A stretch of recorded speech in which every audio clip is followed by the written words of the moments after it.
Good evening, everybody, and welcome to Daemonum, that shining beacon of light in the heart of the underworld and city to free demons.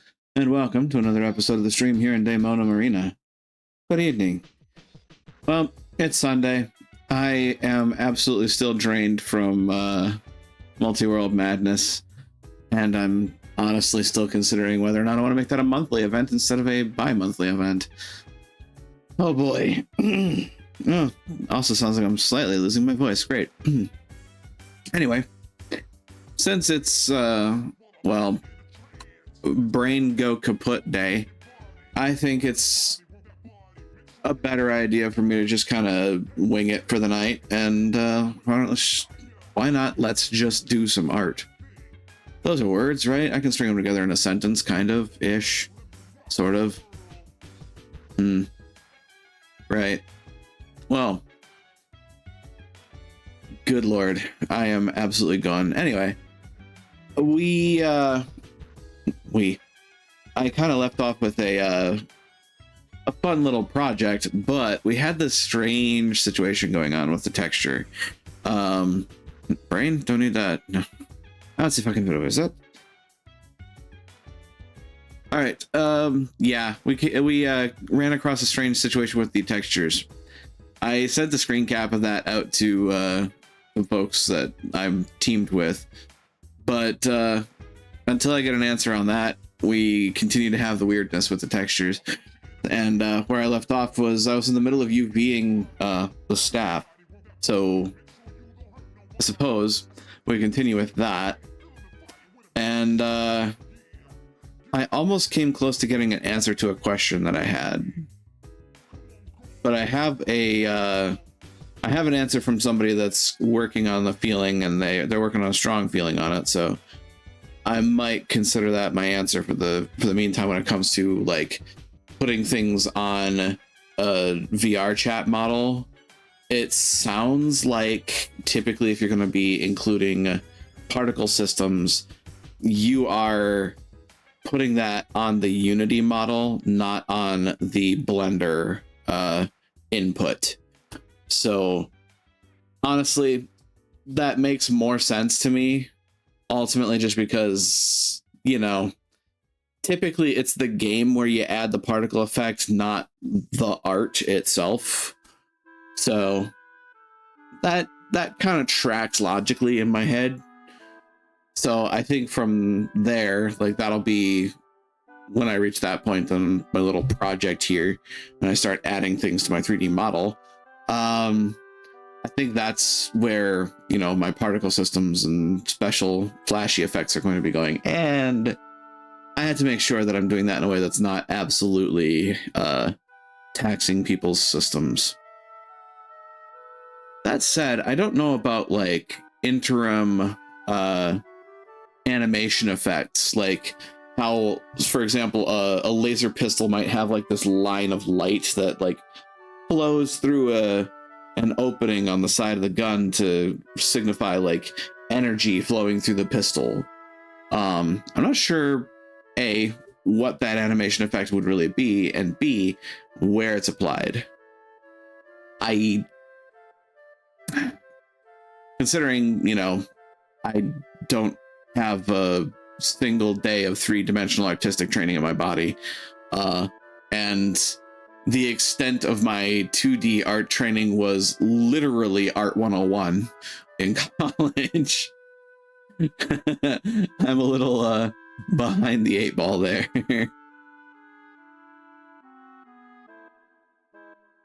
But you know the type of effect that I'm talking about, right? Like, trying to think of like a good example in, say, Monster Hunter, where like there'll be a weapon and then there'll be like this lighting effect that like flows through the blade or something like that. That's the kind of effect that I'm thinking of.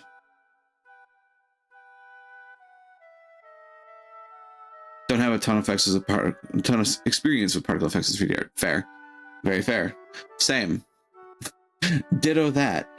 So here we sit, confused together. Okay, make sure I got everything set up and it's working as expected. Should be correct. Just very experimental and lots of Google. Fair. I really could go ahead and do that too. But in the meantime, let's pop over to the art window. And do we get music? We get music. Yay. It's a blessed day. We get music. Kalu Kalei. All right. Well, I believe everything is in order. And I should be good to go. And I begin staring directly at this super ugly shit that's happening that nobody can figure out. Why do you do this? Why? Whoa. Oh, there went my camera. Because life.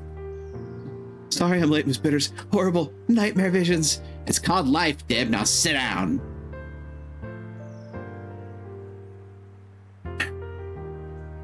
I have to admit, the bottom of the staff kind of looks ugly, but is it? Maybe my viewpoint is wrong about whether or not that looks ugly. A little weird, I think. Probably would look better if like one side was purple, the other side was black. Instead of it being like a little more segmented like that. Pardon me.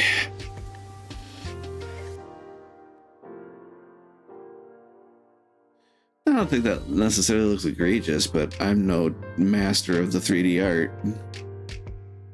I got nothing. I mean, yeah, it's also a section of the staff that's, you know, pinpointing down to a literal point. Wait a minute. Is that? Hold up.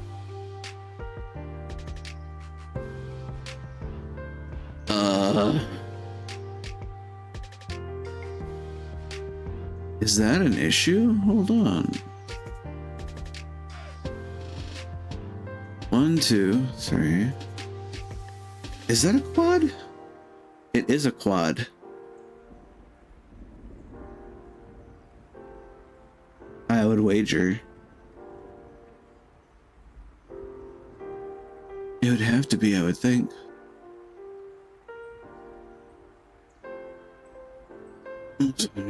There.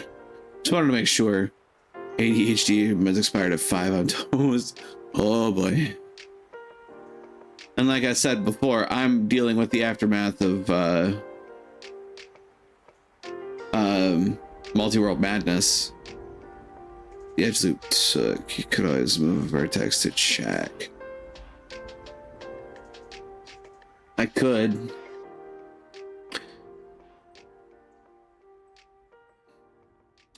And that would probably be the wise thing to do, but I don't feel wise tonight. I feel tired tonight. Crap. Ooh, that's scale. I do not want to scale. I want to translate.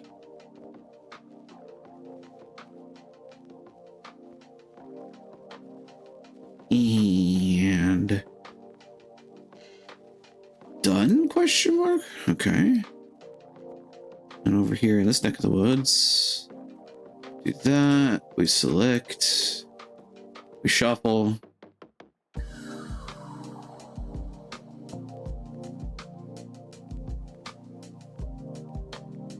So I've done the bigger bits. And then we got the smaller bits, which are overlapped on each other. Of course they are.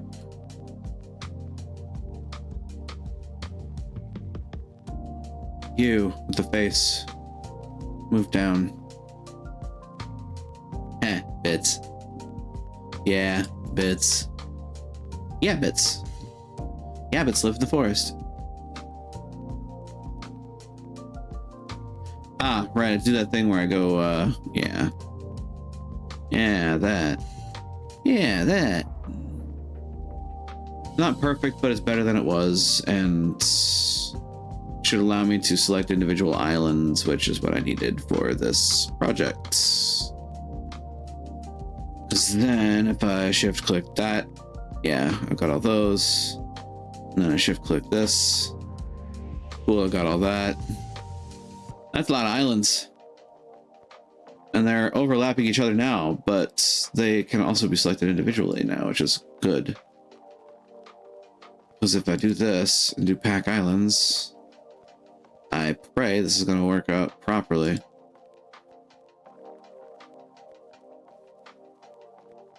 Huh, neat. Of course, well, pray this, Panzer Crab. Well, I mean, the UV packed,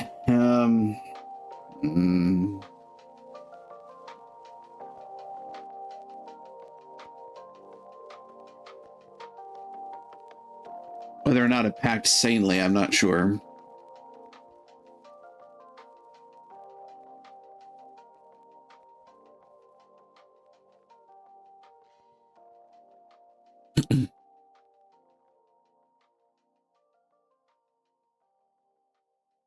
Come to think of it, I just select all?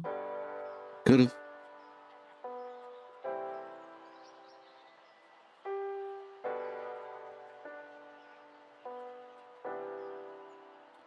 Like, we do have that stretch, but I have no idea how to fix that.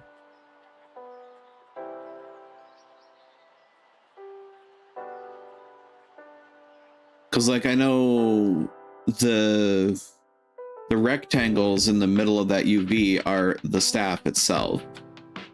Trying to texture that's going to be a ball ache. It's always possible that I'm trying to put too much UV in one location. Which, knowing me, probably.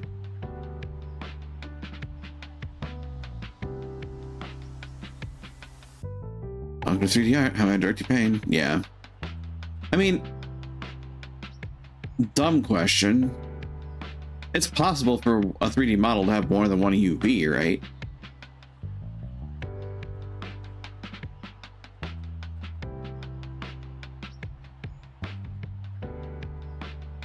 Then ultimately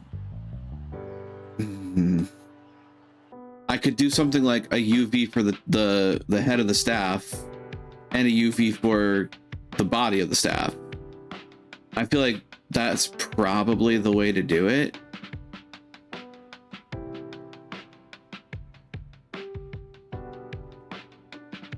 Instead of trying to like lump this gigantic polyed nightmare on top of like this thing that needs to be super long, super wide, so that I can actually properly texture the staff itself.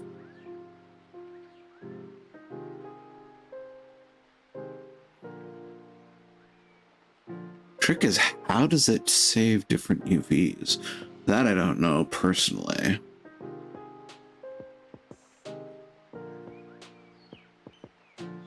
Are you texturing through an art program? At present, I'm using Glimpse, which is a GIMP repo. I should probably just go back to GIMP because people shit-canned Glimpse without giving it a second thought because everybody's like, oh, it's so woke because they're getting rid of the word GIMP. It's like, alternatively, you could realize that GIMP is kind of a dumbass fucking name. Anywho, that's my 3 cents that nobody asked for.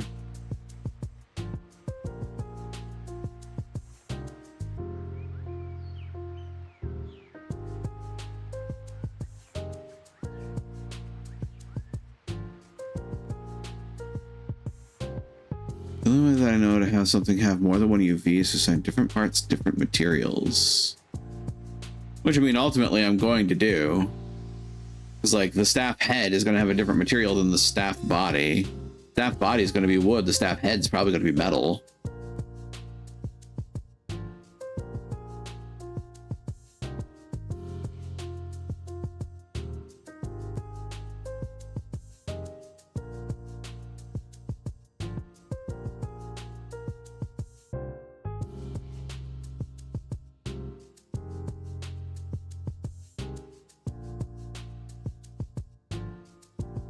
And the orb is probably going to be glass, so it's also going to be its own material, for what it's worth.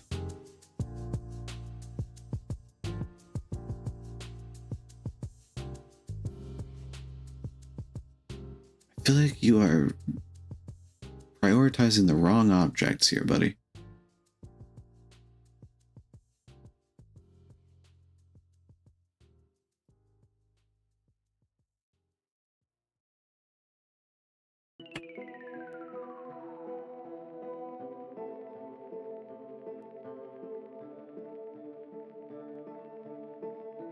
I don't think you need to be ridiculously detailed. What about it might be different, though? I'm just not sure. My brain is not working.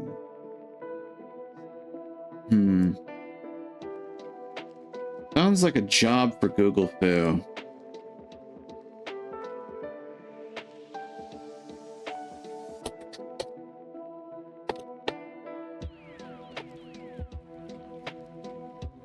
Multiple UV maps. You are not limited to one UV map per mesh, thankfully. This can be done by clicking the Add button next to UV Maps in the Object Data tab of the Properties Editor. Oh? Add button to the UV Maps list in Object Data tab in Properties Editor. Object Data. Well, first off, what dock is this throwing me at? 279. I need UV. I need Blender 4, please. We're a whole 2 versions beyond this. Thank you, Google.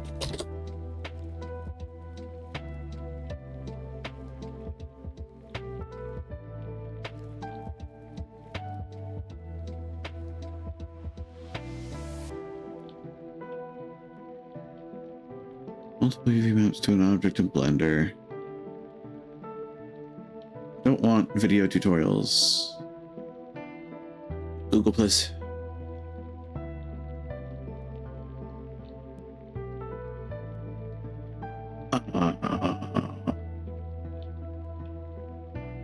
Manager UV maps, Blender video, Blender. Sometimes I want to do something that would really make my brain mush than that. Fair. Blender 4 documentation, please. Look, a 4.0 reference manual that I can see by Googling it directly. Managing UV maps. You have something on that. Copy UV maps, data transfer modifier. Editing. GitF 2.0. Key maps. Magic UV. Yeah, I want to use that. Map UV node, mapping node, normal map node, object data. Where is this found? Properties.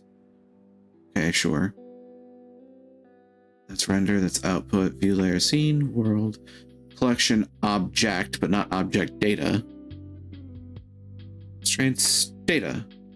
Hello. UV maps. Hello.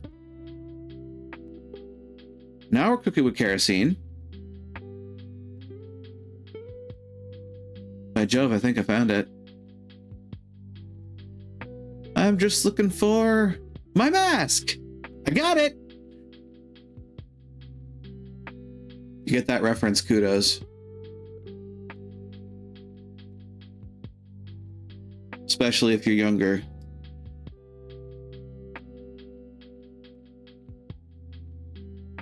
Lieutenant Commander data.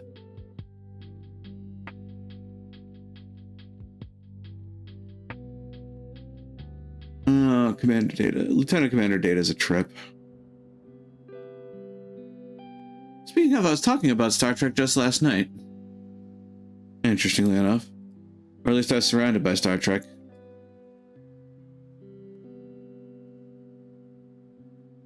Dense fog warning. Yes, I know. Yeah, it's kind of been that way for a week. I should have been checking the Midnight Channel. I could rotate these. I don't think I need to, but I could.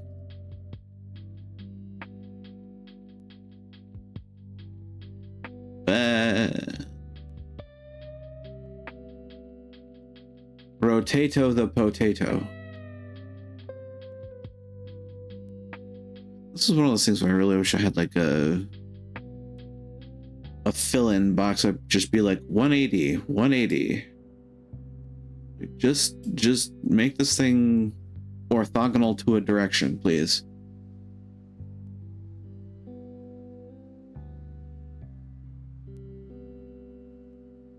Because really, at the end of the day, all I need is my textures to do a thing. Doot, doot. Did I just pick the entire island like that? Rotato the potato. It appears to have done so. So here I am, rotatoing the potato. Ling. Let me, I'm stacking triangles. Wait a minute. Hold up. It dawned on me what I just said there. Hold on. These are tries.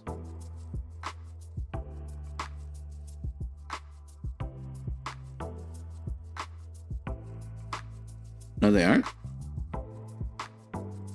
Question mark? See the fourth vertex?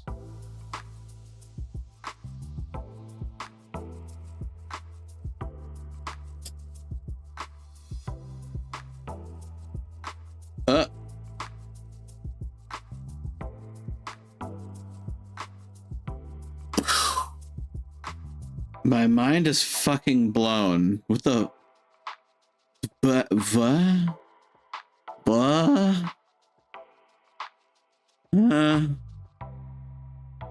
this feels like one of those things that a math teacher would throw into a math final to fuck with somebody. Like, this feels like an algebra and trig final question where they're just like, determine how you calculate the area of this object. It's like, well, it's a triangle, so it's 1/2 base times height, right? No, it's not a triangle. What? Technically.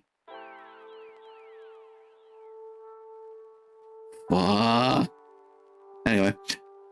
Well, since I just blew what was left of my brain for the night, Jesus Christ. My brain. Babylon Jewel. Scale time. Right, you're gonna do that. Okay.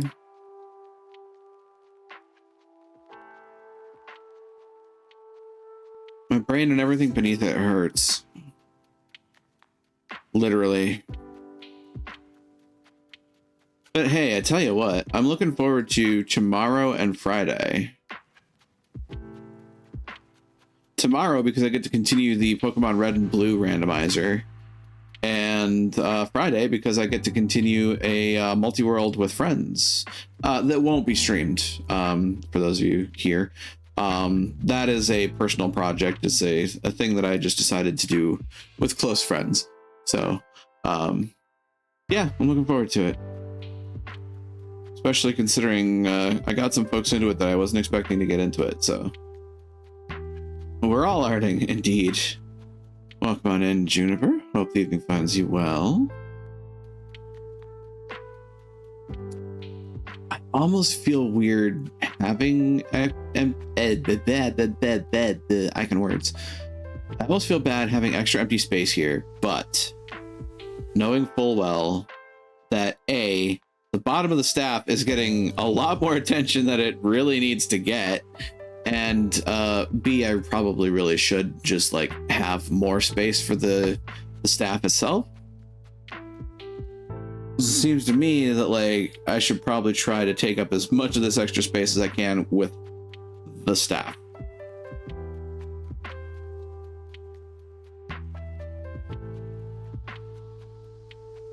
I always fill in space later too. Yeah. I mean, this is texturing 101, I suppose.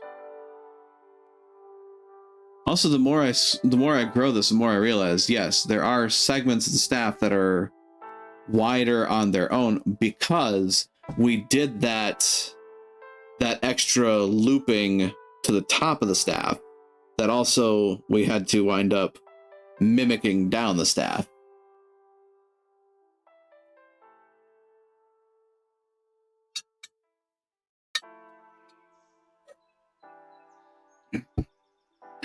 So I'm curious, come to think of it, and I'm not going to commit to this, and before I do that, I'm going to save as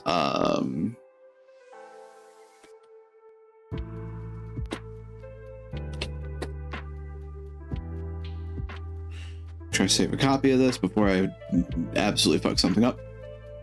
I go back to, is it modeling view? Probably.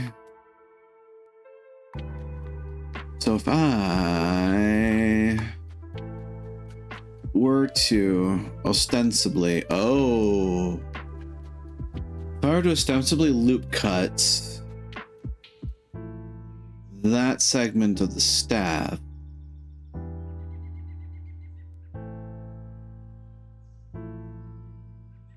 I feel like it would be the hood. It'd be this for this one.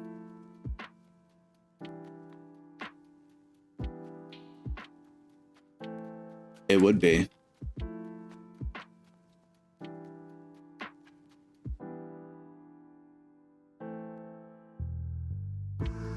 Yep, it'd be that bit for that, and then it would be... Well, funnily enough, that one I can just do in a loop. And the also wise words Master Oogway, I don't know. I don't know. Well, funnily enough, this loop just completes on its own, which I find funny.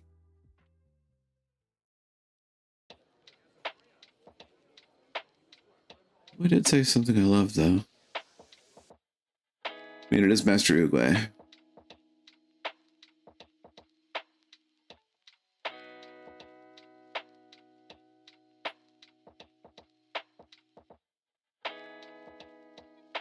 I mean, at this point, that's really more for symmetry than it really is for anything functional, I think. You said famous last words, Ingley. Yesterday is history, tomorrow is a mystery, but today is a gift. That's why they call it the present. Of course. God, when Zach figured out the trick to fucking cylindrical projection, oh my god, that pissed me off so much. Not that he figured it out, but what the answer is. God, that was so awful. Your fucking camera view has something to do with how things project, and I hate that. I hate it so much.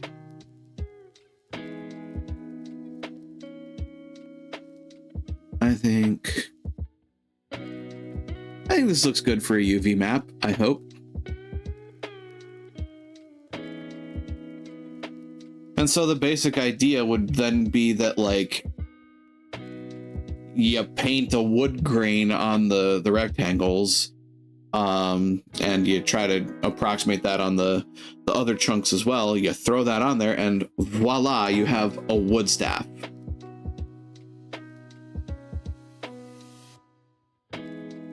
That's why I usually just automatic mapping and spend an absurd amount of time stitching it up.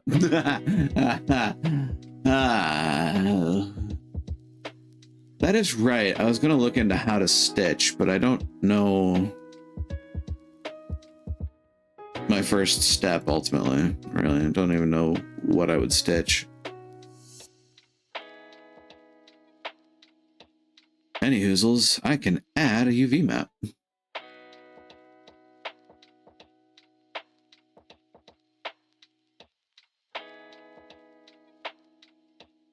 These nuts? I mean, possibly. I could stitch these nuts. I'm not sure you want me to stitch these nuts. Sounds kind of painful to stitch these nuts.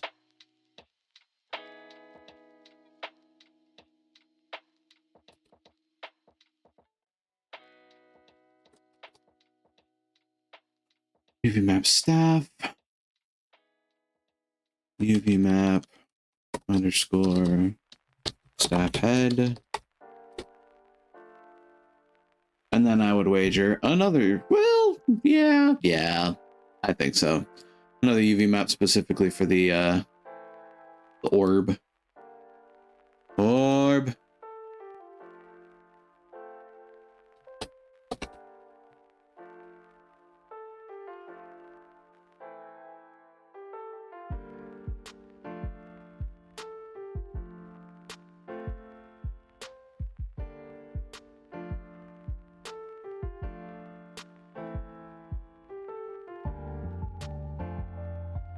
Active render, so UV map is active for rendering.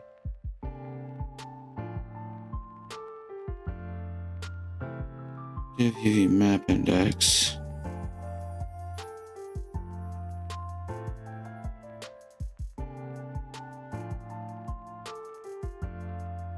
So ultimately, that should have selected everything for the staff head, and it appears to have done so.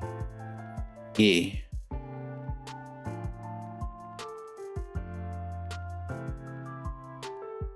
Select all UV back islands. Go. And that just in general seems better.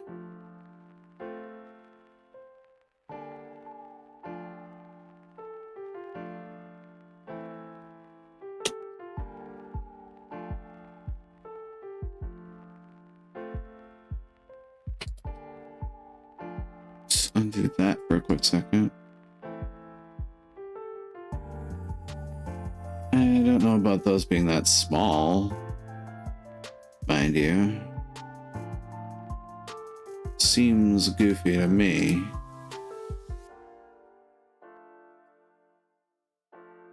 Yeah, those seem small. Those seem small for what they are.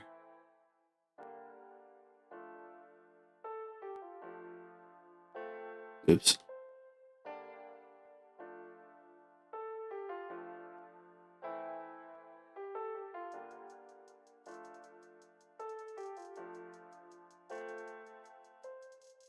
Something here is oversized for its britches. I do believe.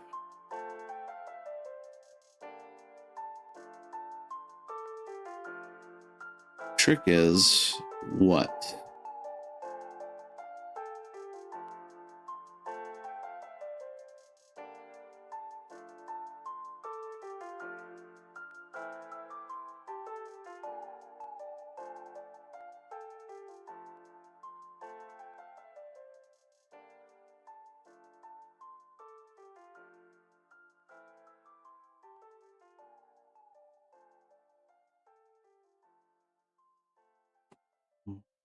That's what's happening. Okay, hold on.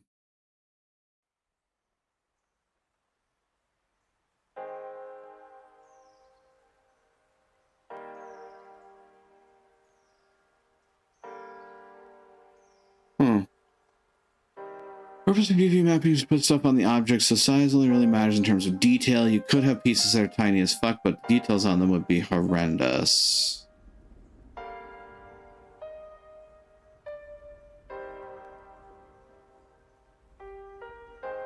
So maybe the size of those ones in particular is actually not that bad, but like, honestly, effectively that would mean like the bigger objects I'd want to be willing to put more detail on, because they're the things that are gonna, well, that's not necessarily true, because if it maps to a small part of the object, then all that detail is kind of being wasted on something that people have to squint to see. So, okay, let me rephrase what I said. Maybe the fact that the, I don't even know if you can see my cursor right now. I don't think you can. So, the pieces in particular that I was looking at are these like small rectangular things here. Oh, you can see my cursor. Okay. So yeah, like I was concerned about these, but knowing that they're also effectively just like the outside of this arch, maybe it's okay. Oh, I know precisely where these things are on the model. They're, if I turn off X-ray. Oh, just turn it back on, because of course it did. They are these elements. It's effectively like the outside of the arch, or not the arch, but like the Widow's Peak here.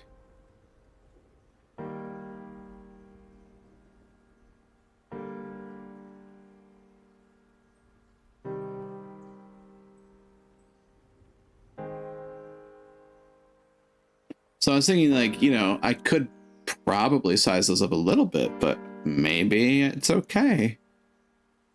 So I don't really foresee there being a whole lot of like detail to metal. Metal is often quite smooth. There might be some pitting-ish, maybe some tarnish, but tarnish also seems like the sort of thing that would be more color than it would be texture. Like that would almost kind of be like airbrushing some model grossness into a metal. None of the texture you put on it, the poly is too small. Any texture could be magnified compared to the surrounding polys. Yeah, and again, like metal and texture is typically not something that most people think about. Then again, tactile texture and visual texture are not always the same thing, and quite often aren't the same thing. Although, you know, sometimes there are things you can look at and be like, I can feel that just by looking at it. Like rust. You can feel rust just by looking at it. It's kind of... as I'm flashing back to salad fingers. And if you get that reference, again, kudos.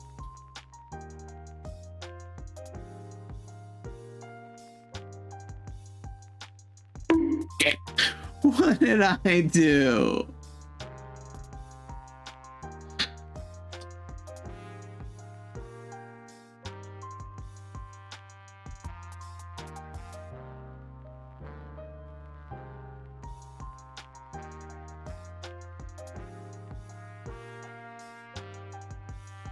So we got that going for us.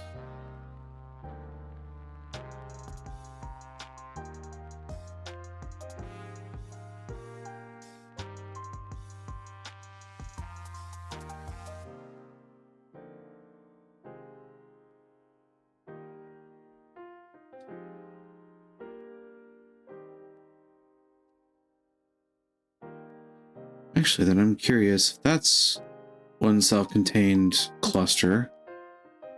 What the cluck is this? Where does this logically continue?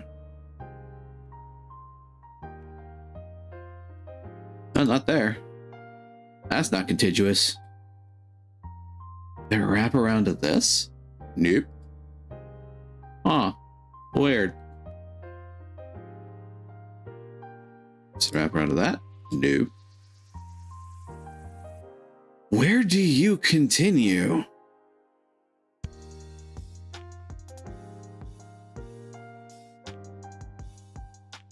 Well, that's not contiguous either.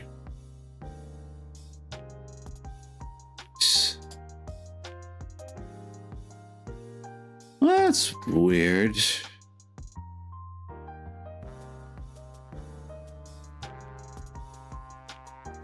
No, you're not the same shape. Hold on.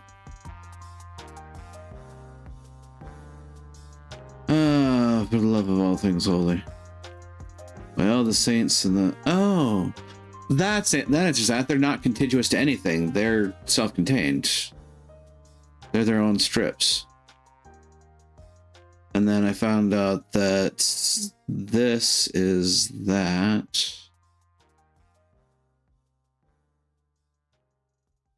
That's pretty obviously the hubcap here. It's the underside of the connector to the staff. Gee, Kale, how can you tell that? Well, you see, it's because of that gaping hole in the center. I really really need to think before I speak, but you know what? I'm just gonna chalk that up to my brain not being all there.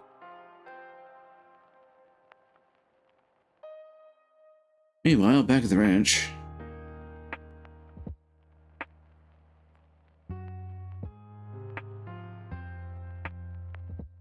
So we got that bit. Aha. Jack Hughes. I know what you are. I also know that I can turn these four off. Something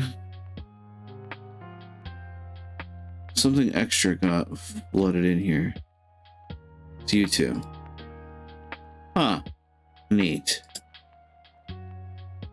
In theory, y'all should be between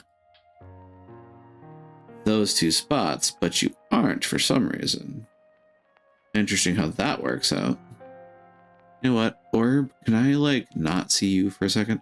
Thank you. You're getting in my way. You're blocking my view. So, in theory,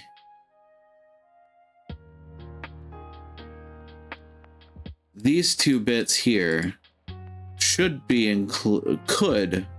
maybe not should, but could have been included in this whole square,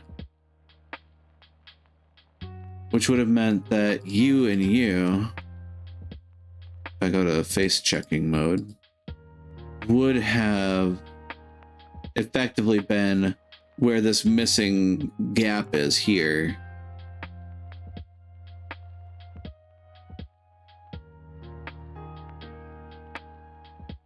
Is that the sort of thing that you would sew?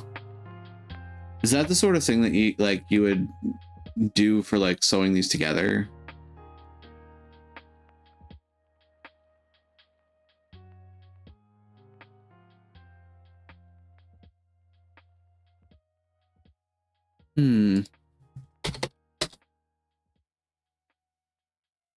Seams.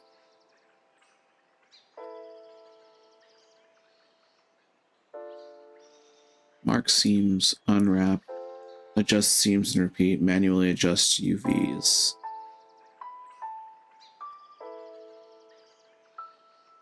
So to mark a seam, an edge to seam, simply select the edge, press Control E to mark seam. Or to remove it, use Control E to clear seam.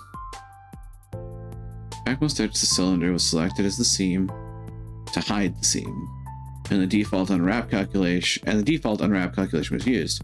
In the UV editor, you can see that all the faces are nicely unwrapped, just as if you cut the seam with scissors and spread out the fabric. Marking seams, you can select linked faces. As long as the part you're working on can still lay flat while you're editing UVs, you're good, IMO.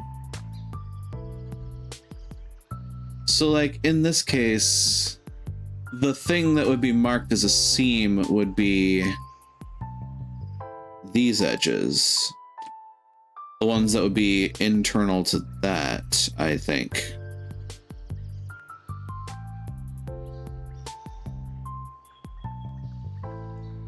Could be wrong though.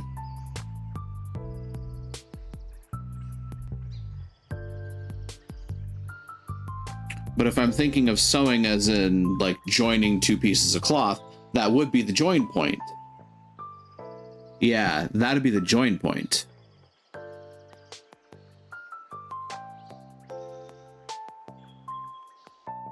And then technically by that logic, so would these two. Because this would attach to this and this would attach to this.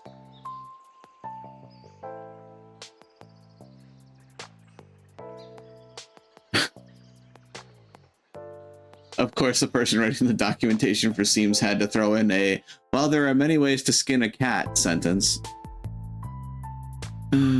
Somebody somewhere has their work cut out for them. So the next thing would be to Welcome to UV, with the rules made up, the points don't matter. Except the vertices. The vertices matter.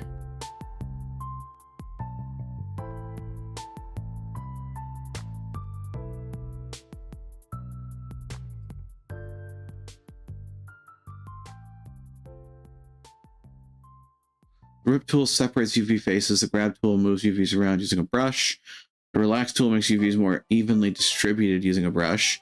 And the pinch tool moves UVs towards the brush's center. But there's nothing about combining UVs. So how do you combine UVs? Do riddle me that, Batman.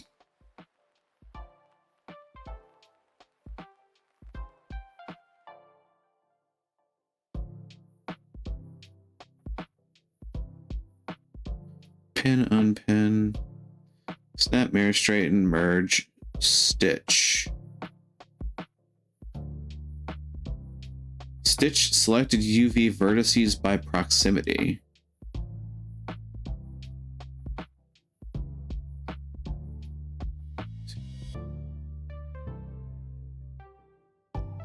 Move and sew. Swish and flick.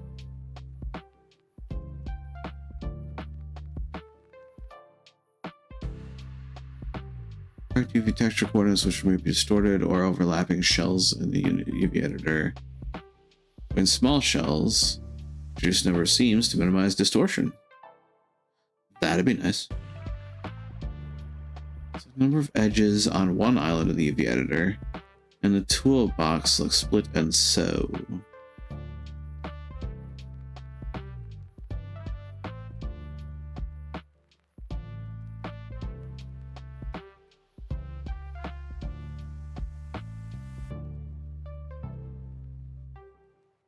So that's rip, that's grab, that's pinch, that's relax, that's pinch. Transform, scale, rotate, move, annotate.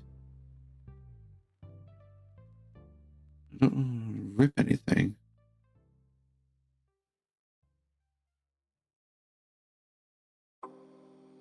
Mode. Subtract existing selection. No. No. No. Huh. And so. Is this for... Well, this is for Moto.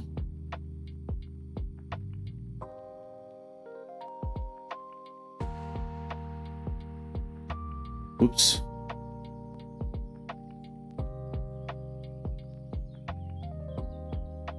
I mean, okay, I understand rip, but like, what if you don't want to rip? What if I'm not playing Beyblade and in fact do not want to let it rip? What if I'm sitting in polite company and in fact do not want to let it rip?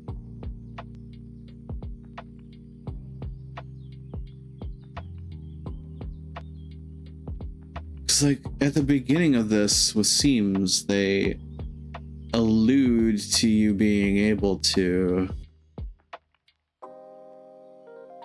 I was just thinking that. Blender... Sewing.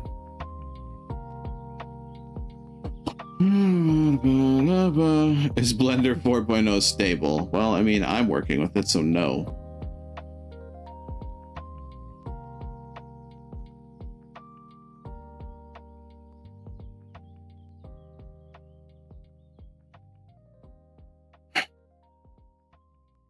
You know, I'm curious about something.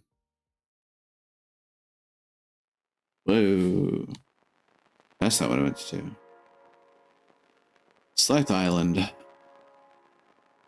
You with the face. Move over here. Everybody duck. I'm doing something that's probably stupid.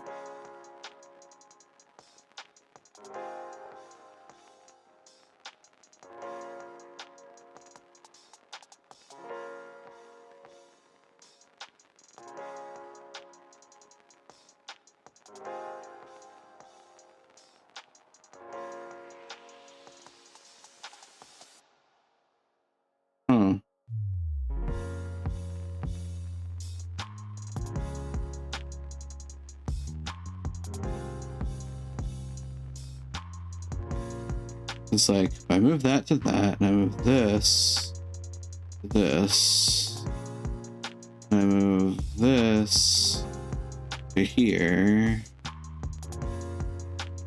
and I move this to here, and I select this island, and I say stitch, select the UV vertices by proximity.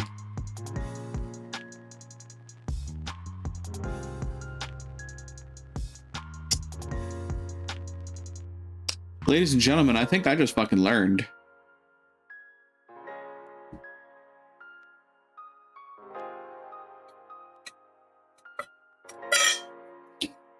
Don't mind me, just gonna feel like a badass for a second.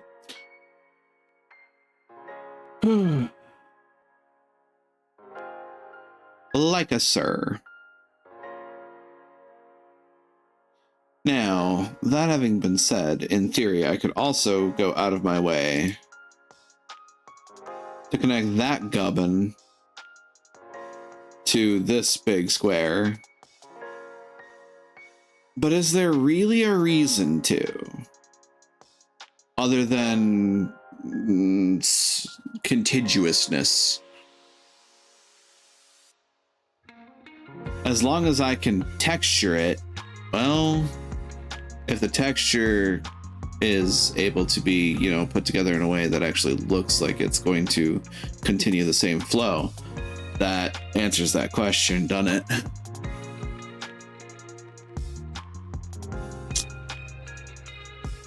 Of course, I think the trick there is also which side connects to what.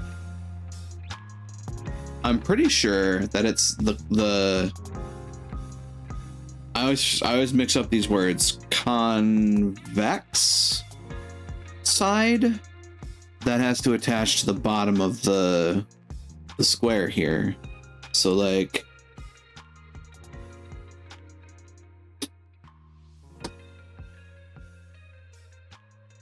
basically this fan shape here has to attach to the back side of these, which would be the left hand side of these squares.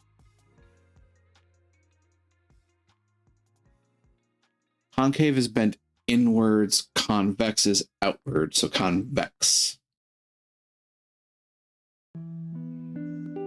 Right, I think cave digs in, vex bounces out. One thing's to lay flat like you're unfolding a paper craft.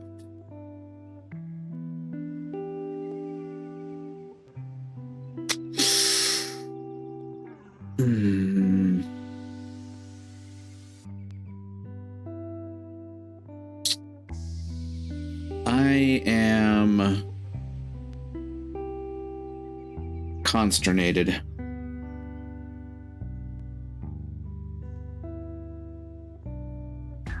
So like I knit these together. The bend probably wouldn't work, but the piece below what you sewed would work. Actually,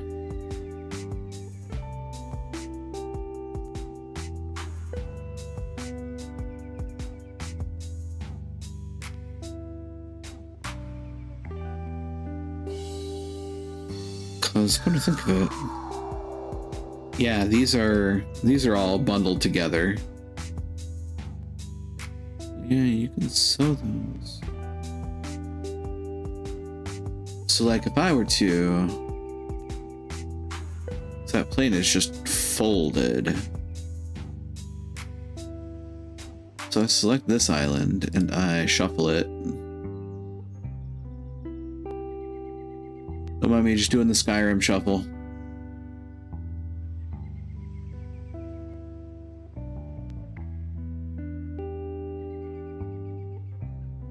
Because the way this would knit together, if I'm looking at this correctly, would be like so.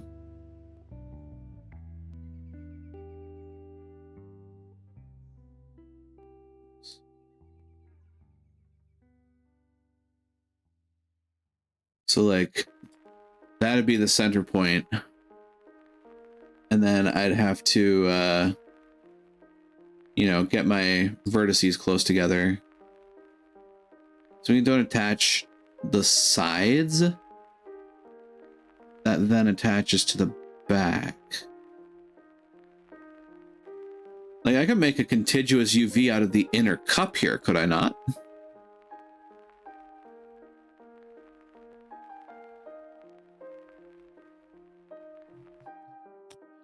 The moment I am causing problems is if I spin around this outer ledge here and start grabbing these things and start trying to knit those in, because that would be a problem. Okay.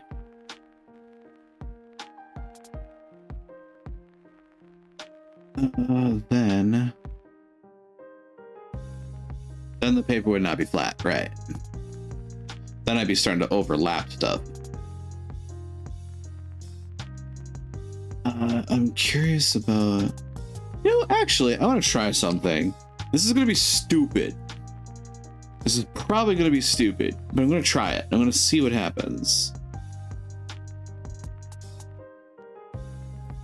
Select my 2 islands here. What happens if I just stitch this? Ah, something dumb.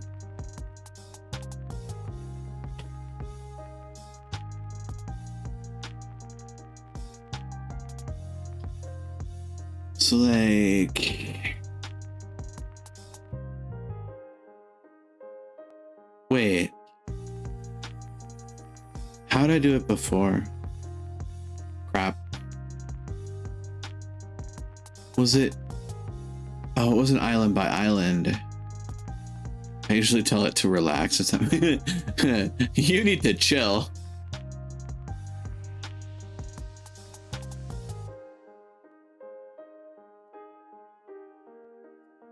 Stitch.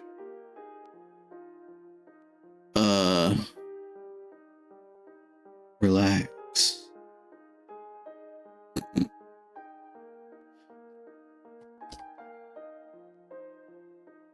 Don't panic.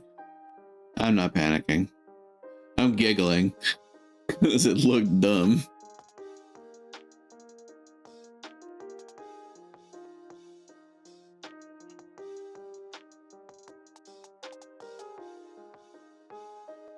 So what's the top part?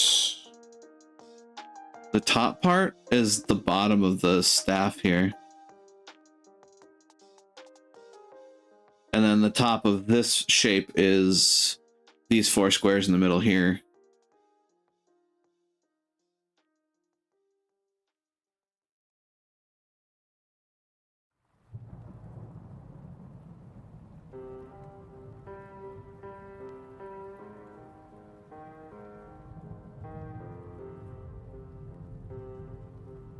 So you sew it, and then you gotta get it to unfold again so it lays flat. Yeah. Like, should I just do the auto stitch that it does? Let's hit unfold button. Stitch. Unwrap.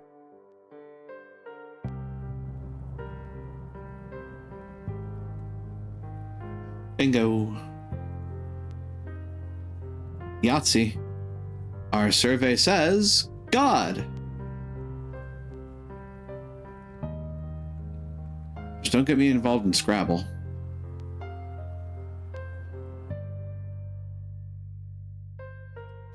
Then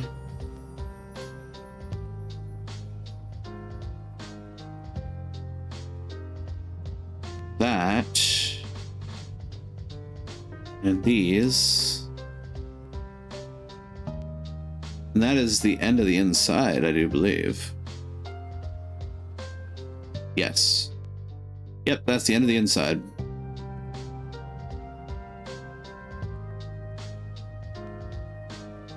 So if I move you about yay, I move, well, I have to scale you first. I'll scale you a skosh, just for now. And then I move you. I select you. I rotato this potato.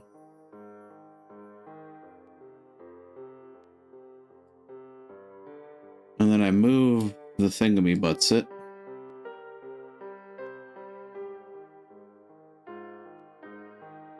Like that.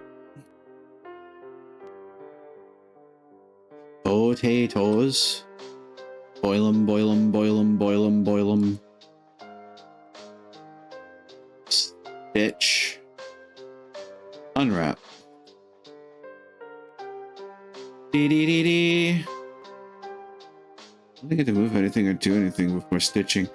I don't know, because when I look at Stitch, it says Stitch selected UV vertices by proximity. I'm not sure if it means proximity on model or proximity on UV.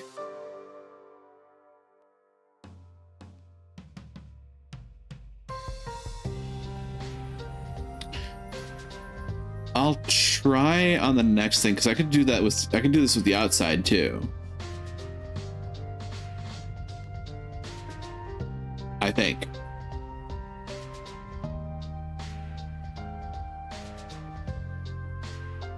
In the meantime, save this. And thus begins the horror show.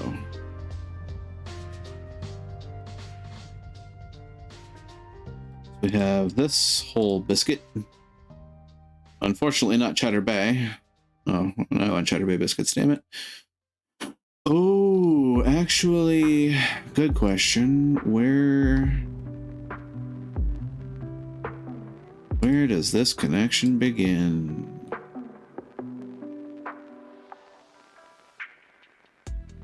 So this would connect to... Okay, these are already added. I didn't know.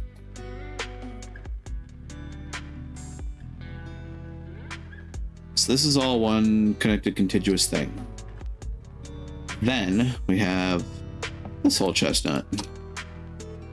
Oops, you are not connected to this right now, but you can be in the future.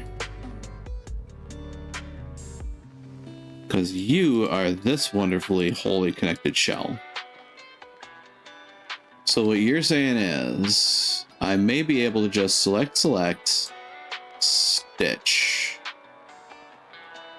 Yeah, it doesn't seem like it worked right.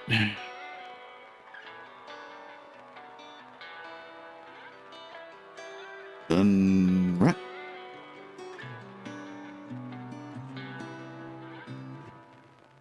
What?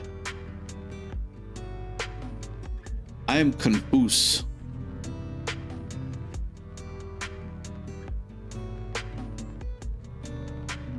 Huh. So I think it really is closest vertices on the model, which, you know, it's the bottom.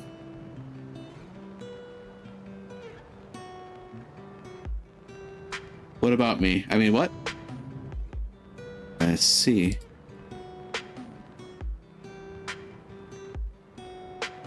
Did it do something you weren't expecting? Or is it just how this model is portrayed? The bottom and the bottom there that you selected, it's causing it to distort. Well, that and like these outer wings weren't connected. I need to cut it in half.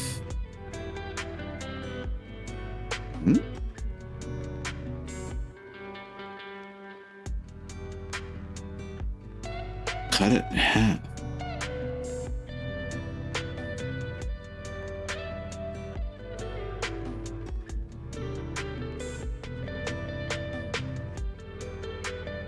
Can I be heard?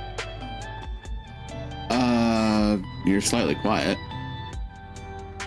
Ah, but you can hear me, yes? Kind of. Hold on.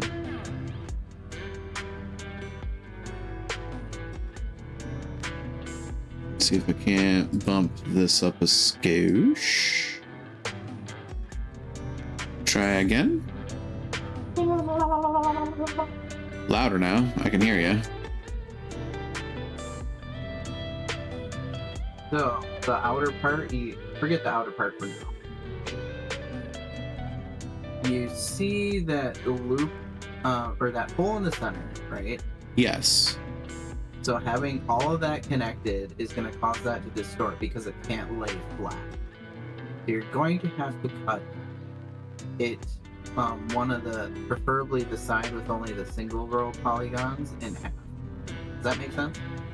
So would you So, like, say possibly, right there. if we go by edge, rip that edge? Yes.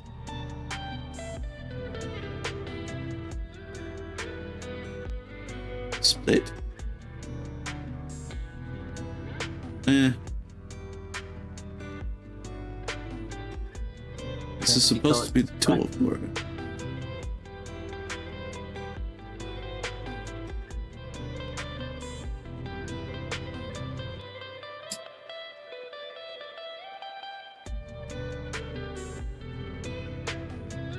Oh. There you go. Now if you select the whole thing and then tell it to unwrap, hopefully it should smooth it back up. So select this whole island. Yarn. Unwrap. Okay. I don't know what I expected. I mean, I'm gonna back that for a second. because we want to split that in half so it kind of relaxes itself. I wasn't kidding when I said paper craft. Relax. Oh. I mean, that kind of worked, but a little too well, I think. If you unfold it now, what happens? Oops. Unwrap? What the hell? The helic.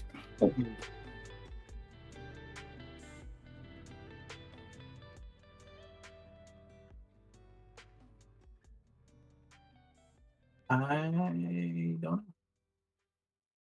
Because in Maya, I could just select edges and go, yeah, snip, snip. Well, I mean, effectively, that's what we did here. We did rip it so that the two edges are, or that it turned like that one edge into two edges. So then that must not be the only problem. It must be getting... I think I know. We want to actually I just cut see what more. this looks. That still looks the same. I think that whole bottom section is going to be giving you problems. Me making problems for myself? Never. So if you get that circle of polygons by itself, So you want me to select just the inner circle here? yeah. You're still going to have to cut it at one point to make it lie flat, but I'm pretty sure it's still split right now. yeah, for the sake of this, it's I think the fact that it's connected to those other ones that you don't have selected is causing the distortion. Because if you curl paper around itself like that, it doesn't lie flat, right? Right. So you got to cut more. What I would do is I would take the unselected ones off that island and move them elsewhere. So take this outer fan and just chunk it off? Yeah, and then put it with the other one that you got selected.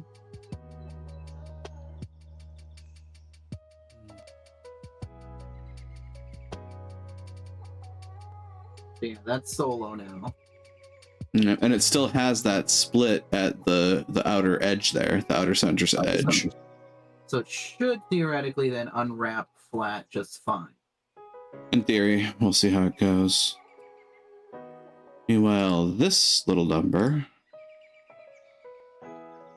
is... If you stitch that to the other piece that you got. Well, actually, that might still cause a problem. You probably don't want to connect all of them. Oops. What? We don't want that. Undo that. Still a program. You goof. You fool. What if instead I select like this? Like a D. Like a niece. Motherfucker. You son of a bitch. Oh, what's that? I got an email? Oh, Nintendo C&D. Huh, weird. Oh, Not my fault that I act better than Chris Pratt. right? Actually, that movie wasn't bad, Yeah, in my opinion. certainly. We might. Do we still have some distortion there? I can't quite tell. I mean, the outside of the cone, or the outside of the shell here, is what would be taking in these wings on the outside. We might have some distortion there. We might need to. So yeah, like these two clusters are the outer wings of the shape here. So the only way that those would be able to hook on would be is if you deselect that last one that you selected, that polygon. Because we don't want that to connect because that's going to cause it to fold, right? Probably. So we want like this. yeah, so those will be flat, and then you want to deselect the bottom part probably too, because I think the bottom is causing distortion still. So. That's what's tricky about these things that curve. Yeah. Okay. So ultimately, this is the shape that would be able to be knit together. I don't actually might need to take off another 2 on the bottom. On the outside. Like, at the bottom, but it's all trial and error, and I'm trying to simulate it in my head, but my brain is not cooperating. Fair. Because that's what brains do. Right. So you're thinking like that. Potentially? It's all trial and error. And that's what's helpful about having a checker texture on these things, is then because you can see immediately if you have distortion. Well, yeah, I certainly have distortion. Well, yeah, we know that. But the fact that the checker pattern hasn't even moved at all tells me that it's applying the texture in a way that doesn't use the UVs. Weird. I don't know, it's very weird. Stitch? Unwrap? We say stitch. We say stitch. Eh. What's the name of the function here? I think because those other polygons curve inward like a pinch, it's kind of distorting both, which is just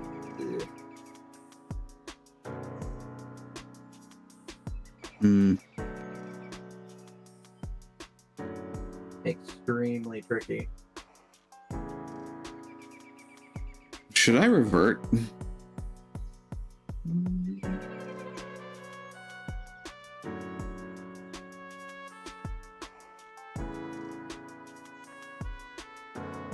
thinking. Thought I smelled smoke. Yeah, and it hurts. Yeah, I know. It's hard to describe what my brain is telling me could work. So you could have all that attached, but instead of having the like on the bend part on the staff head there, you'd have to cut vertically between the polygons but leave it horizontally connected. Does that make sense? Cut vertically, believe it horizontally connected. So like the row of polygons you got right now, right? If you cut in between them, like on the top row. Again, hard to describe. So yeah, if you cut that edge right there, and then the corresponding edges. So are you saying that effectively this side would be a section, and then the other side would be a section? No.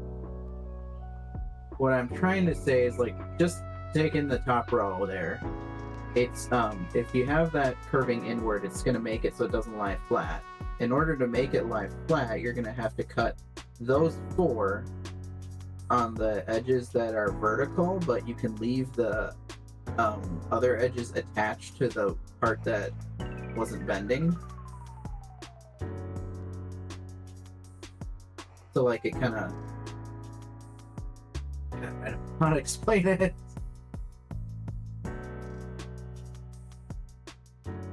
Yeah, those edges. If you cut those and then leave the other ones attached, it should just kind of relax outward. Look like a ribbons of a windsock or some shit. Windsock. I mean, that's one way of going about it, and again, I'm kind of brain dead myself.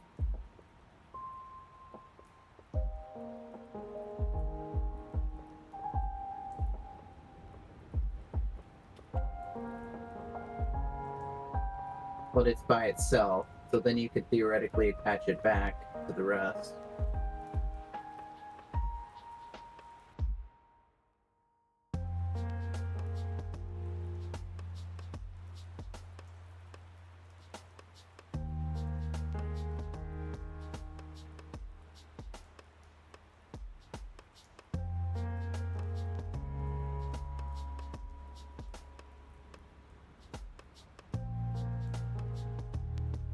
Oh, I do we're making cookies and I can smell it.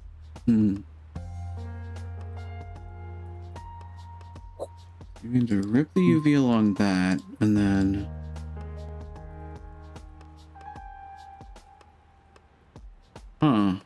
interesting. Yeah, those attached.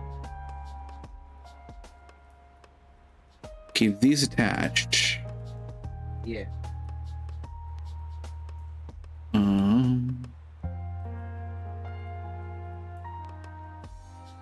You'd have to do the same with the bottom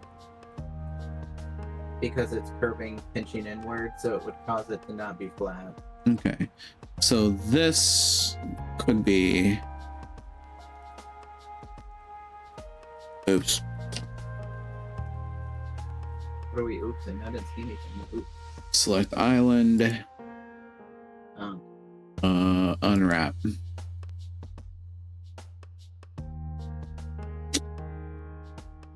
Are those still stuck together?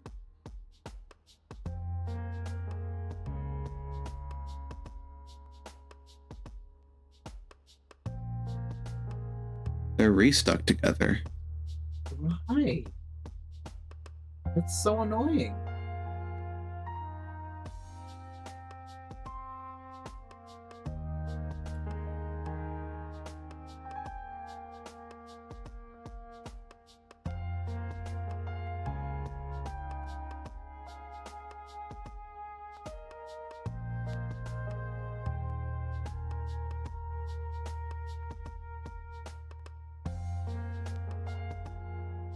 Live what the hell is that? Continuously unwrap the selected UV island while transforming pinned vertices. Oh my god, I'm so confused. I hate UVing. Pack islands, average island scale. Copy, paste, show my faces reset.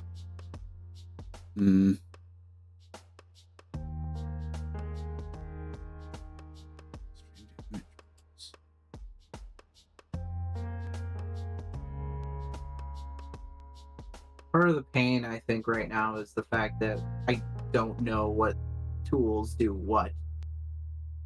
Certainly.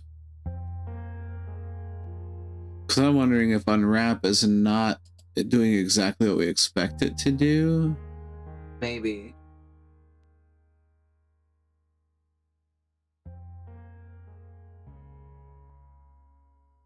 Unwrap the mesh of the object being edited.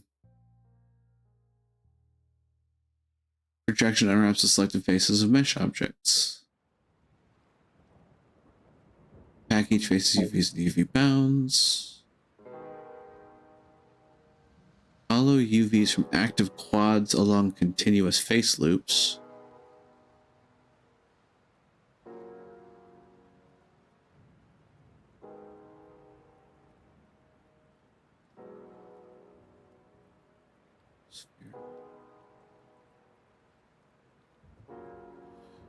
Hmm.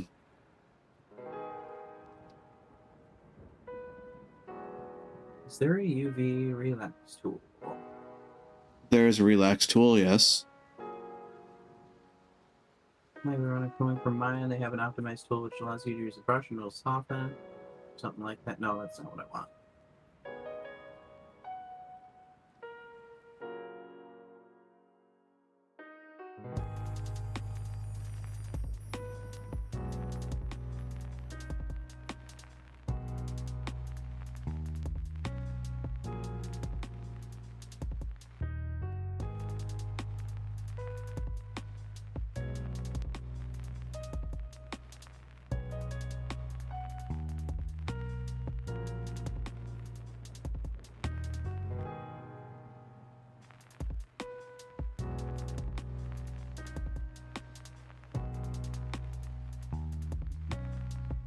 Yeah, Google's telling me that others are struggling with this. Hmm.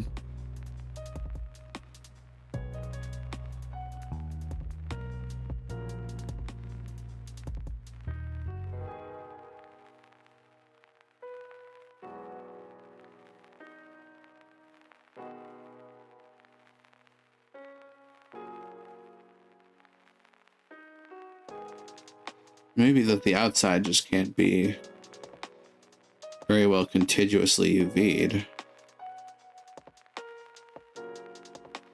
Hmm.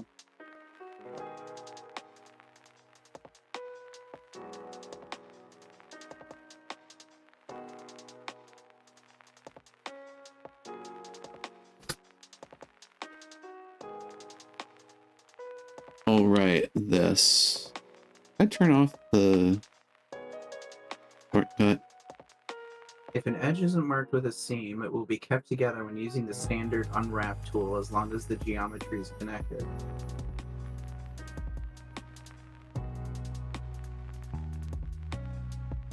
Select all the faces in the mesh and choose mesh vertices from the.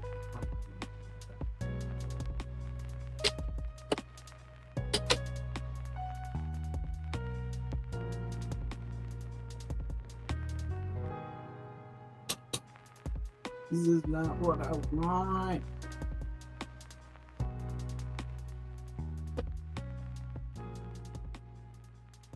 It stands. What does my UV selections look like? A nightmare. Yes, very much.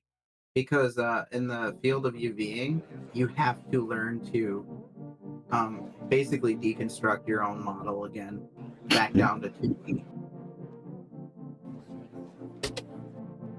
And it makes it doubly tricky if you don't know how to do what you want in the program.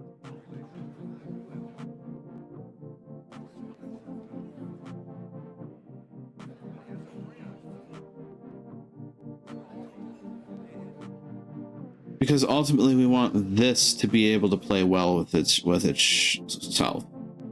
Yeah.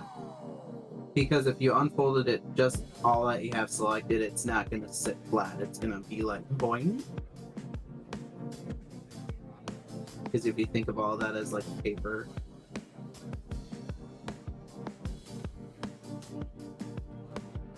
And that's why it's so distorted up there. But it won't stay uncut. Blah, blah, blah. Uncut, you say? Eyebrow waggle. Oh my. I wouldn't know. Yeah.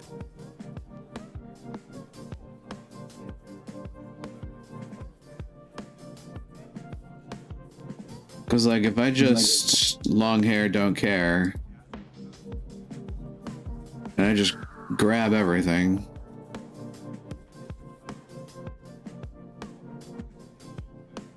Understanding full well this is not going to work right. Right. And also realizing that I need to include these in that, because that's a fun bit of fried hell.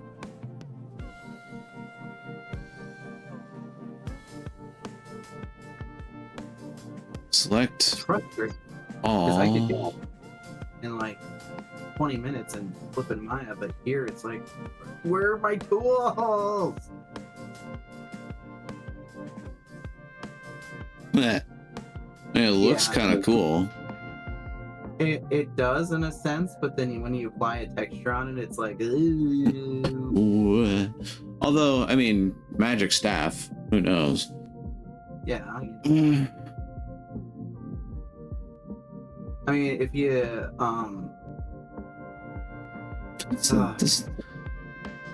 does this help give a bit more of a holistic picture of the item itself, though? Because, like,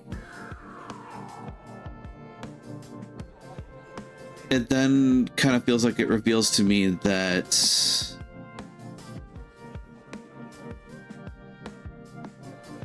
the relax points the relax points we were originally looking at were, oops, how if I do select, the relax points that we were originally looking at were these edges. Yeah, but you could do it any other way as long as you know, like, separate enough of those edges to have it lie flat.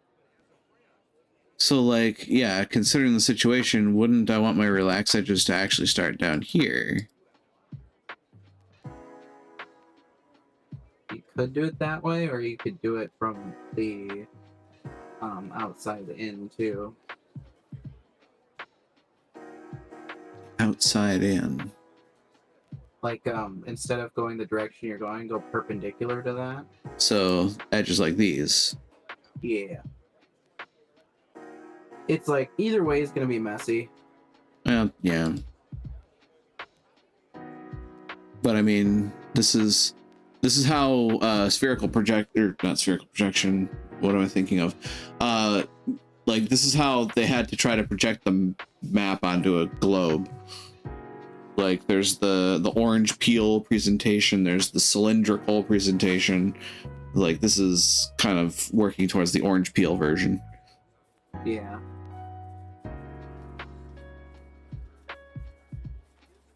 I mean, I don't know. I'm obviously not quite as bit of help in this regard, just because I'm very unfamiliar with the toolbox here. It's the basic kind of idea here. It's, at least terminologically speaking. But I think I've beaten it into your head enough that, hey, it's paper. Get it to lie flat. Make it lie flat. The trick is we have yet to find a way to actually make it do that. Yeah. Because, like, which is the problem. Even when we've done the ripping, like, it, when we do the unwrap, it just remerges them. At this point, I'm at a loss when it comes to looking for stuff on Google, and the only thing I can think of to resort to now is videos.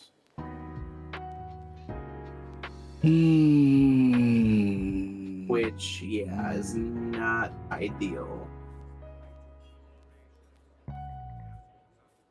Like, also in my case, I'm sitting here looking at this like, okay, what's distorting to a degree that's egregious?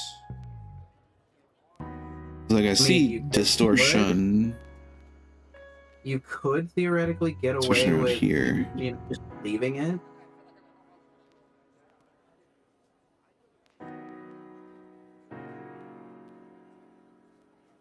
But it depends. Again, like, if you're gonna go balls to the wall detail, then people are gonna obviously notice.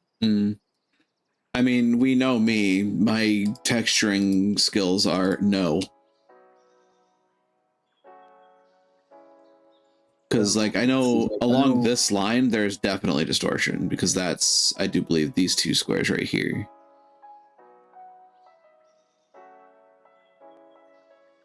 It's like I can see where I can pick up what you're putting down, and that, like, that line should be a lot straighter than it is. Which also means that this line should be straighter than it is. Yep. In theory, I could just manually fucking fix it to do that, but then you'd have, you know, you might be adding to the distortion. yeah.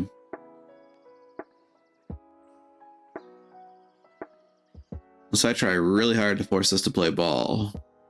Right. It's like you're putting your hand on top of the paper and just squishing it to the... So that's interesting.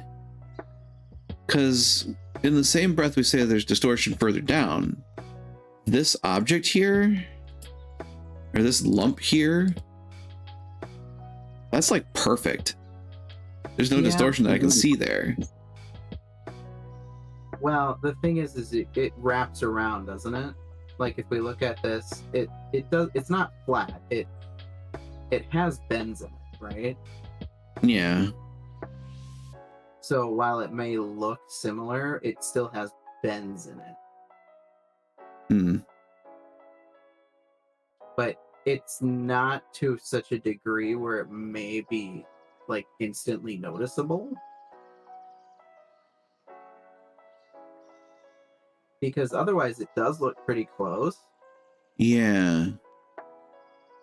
Like that's the thing that's got me going for that, at least, is like this chunk itself looks pretty close to what it's looking like, you know, when you stare at it. Yeah. And the downside is I'm gonna have to go retire soon. That's what it is.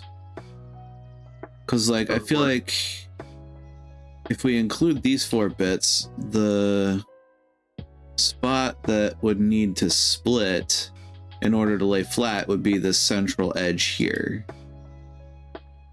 So I cut that, then you can bring the 2 sides at least flatter out. Right.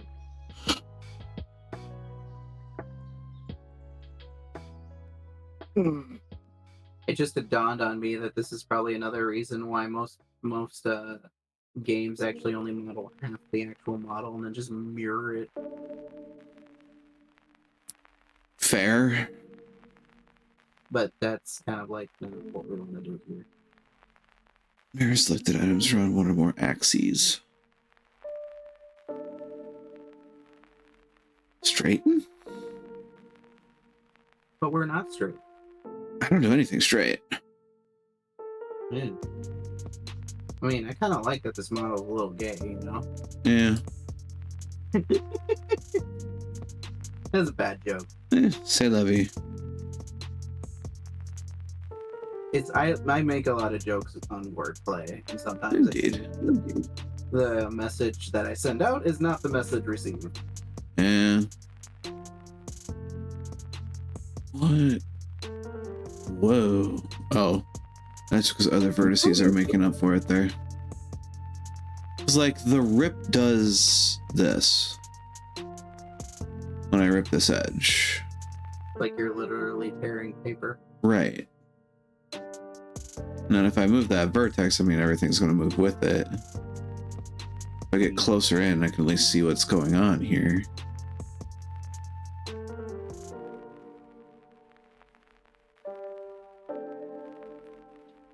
It's interesting that it causes that ripped edge to continue down the craft to this vertex.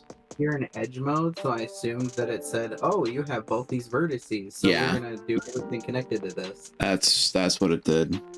Do I just want to rip out a vertex then? I'm not sure. Again, Maya didn't function like this.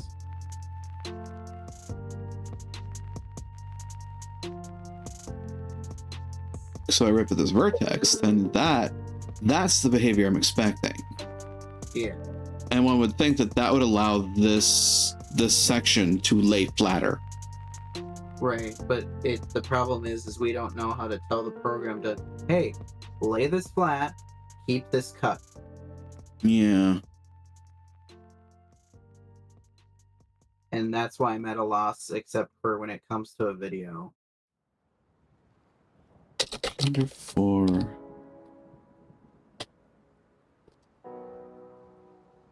Rip vertices. Rip creates a hole in the mesh by making a copy of selected vertices and edges still linked to the neighboring non-selected vertices, so the new edges are borders of the faces on one side, and the old ones borders of the faces on the other side of the rip.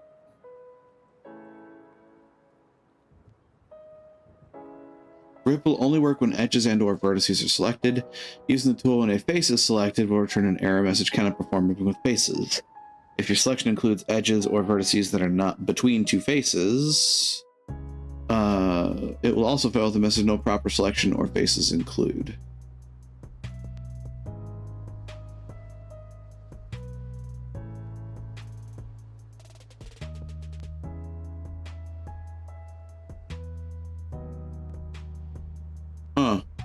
There's also a rip vertices and fill.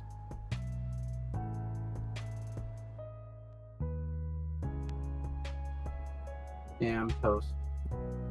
Rip vertices and extend.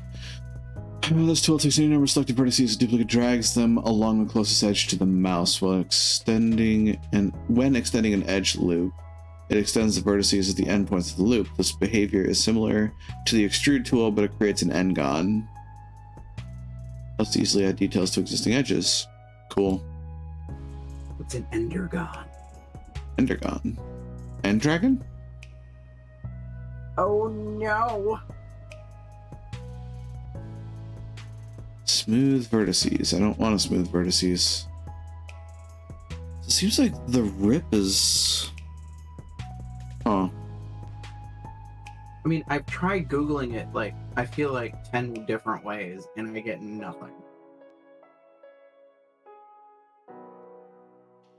And I'm terminologically challenged on the best of days.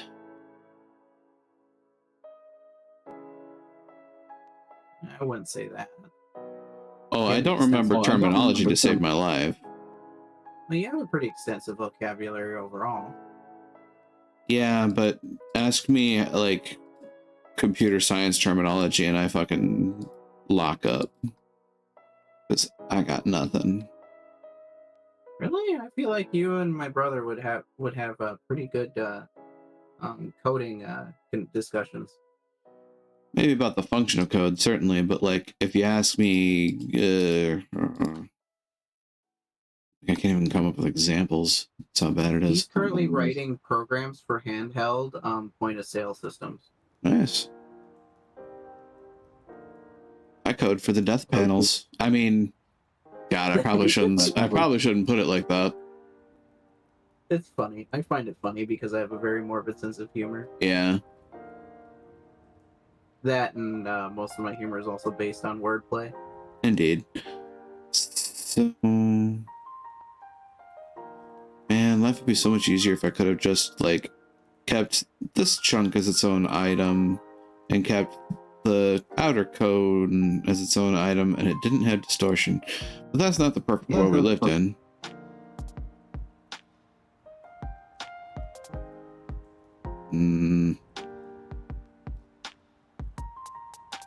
Yeah, Maya seems so much more intuitive than this program. What would it be called in Maya? There's like move and sew, and then unfold. You know, pull it up. Haven't opened Maya in a hot minute. Take a mesh, cut it with seams or sharp edges, and flatten it so the faces stay the same shape and size. Making paper models is one aspect. No, I'm afraid SZ0 return is not going to do it properly. Misusing UV unwrap is only a last option.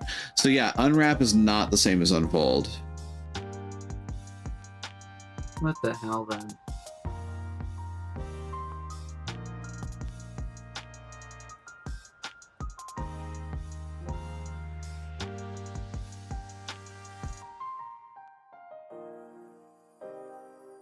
Yeah, I've got this handy little button in the UV texture editor that separate the UVs along the selected edges, or this unfold button, which is so nice. I love this unfold button.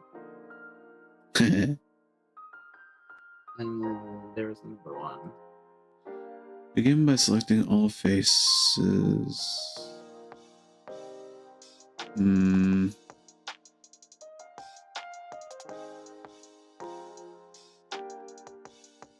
Well, that's conflicting information. Blender 4.0 unfold.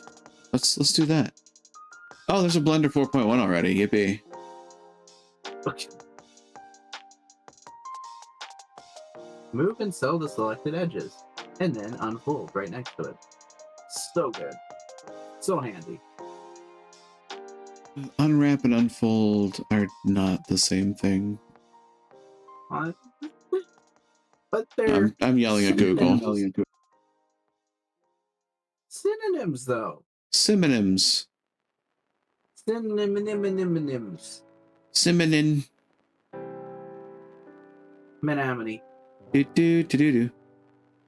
Menominee. Fuck, my brain is gone. It makes two of us. And we're supposed to UV this shit without a brain. Is Oh my this a God. fool's errand? It might be a fool's errand. This is, I feel like this is the equivalent of just banging your heads against the wall. And then we just keep doing it. We're just sitting here continuing to just smack away. Just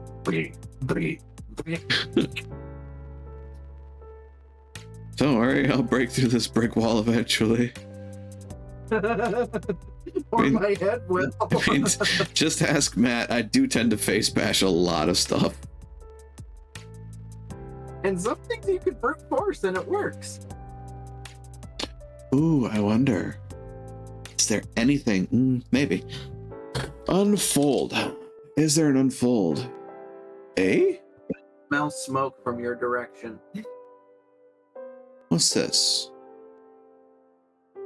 Nani? Nani? Paper model. Eh? The algorithm says every edge of priority depending on its angle and length. Edge with higher priority will more probably be cut apart in the final net. Shorter edges of higher priority, they are easier to glue on, and sharper angles too that make the net easier to visually understand. Faces form a concave angle if their normals are pointing against each other. Paper model. Where the fuck is that?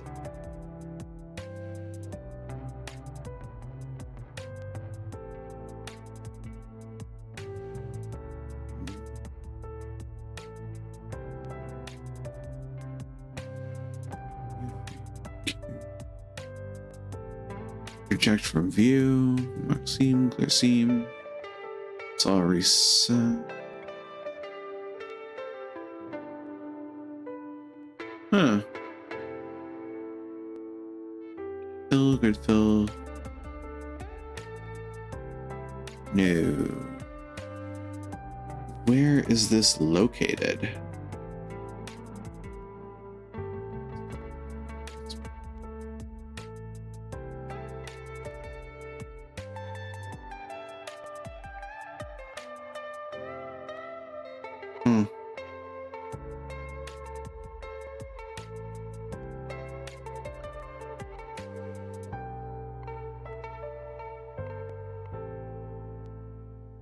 GitF 2.0.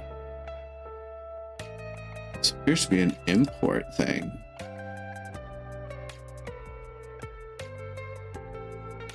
Flutter, Alembic, motion capture, scalable vector graphic. That's the SVG.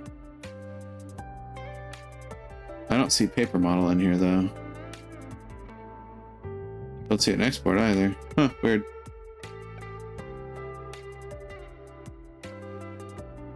Don't look at me. Usage. To avoid eventual issues, switch to object mode. Okay. Select a mesh you want to export so this is the active one.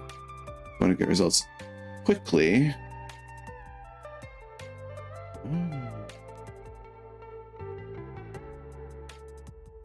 Available mesh tab in the properties. Honey.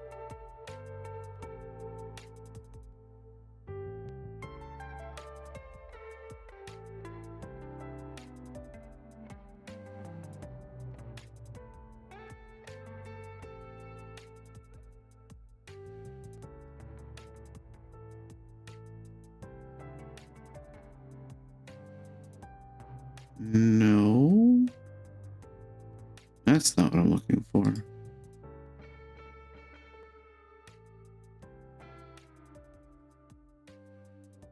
View layer passes, light effects, shader, custom properties.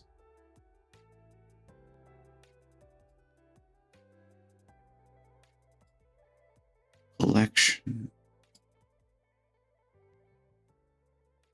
Well, now I'm just digging through God knows what.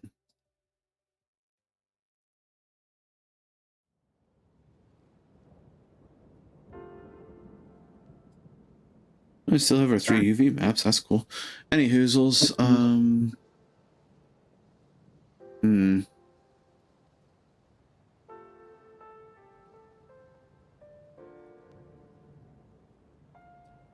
Execute the unfold tool first. Available mesh tab in the properties.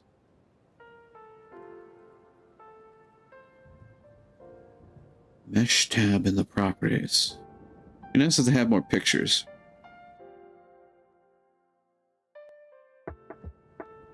Measure, annotate, transform, scale, rotate, move, cursor, select box. That's add a cube. I don't want to do.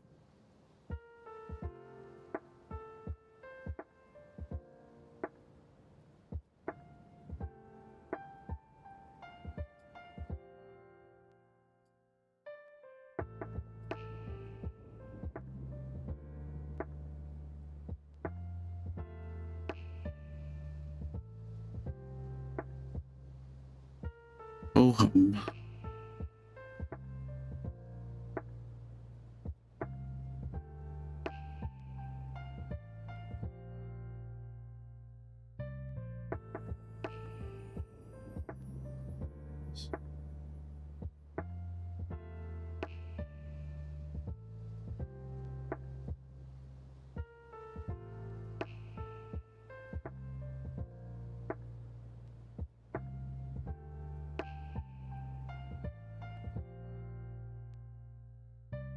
Properties. Where's our properties? Where's my Dragonator? Where's my Dragonator?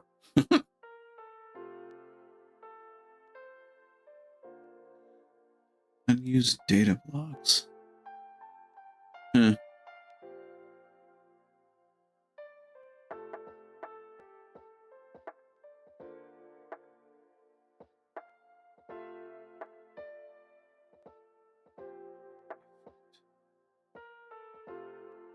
Motion capture. It's like, I know for Unity and VRC, you export these when you're done as an FBX. Yeah.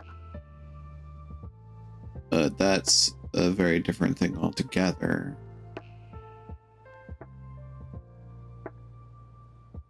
It's unfortunately way past my bedtime. Yeah. I don't want to keep you up. I wish I could stay and be of assistance, but Take care of you first. I appreciate you being here.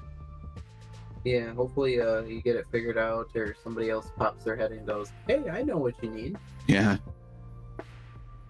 Stranger things have happened. Well, you have a good night. Yep, you too. Take care. See you. Night night. Mm-hmm.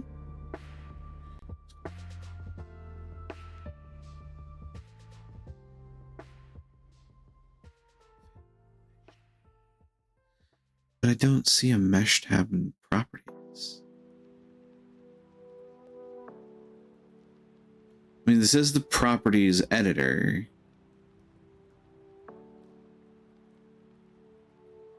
Available mesh tab.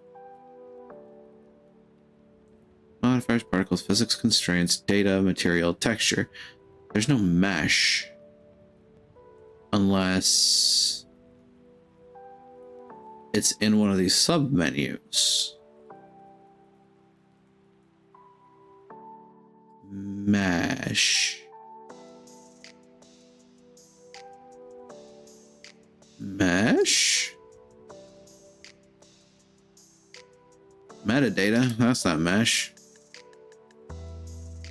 Mesh. Brains.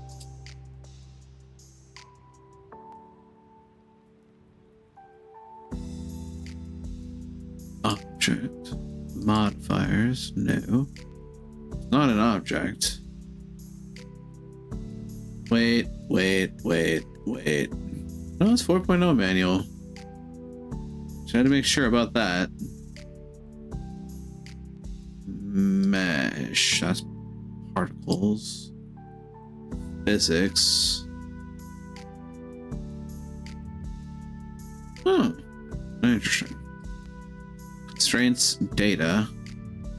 VMaps, attributes, normals. Remesh? Close, but not quite what they said. And as such, I am dubious.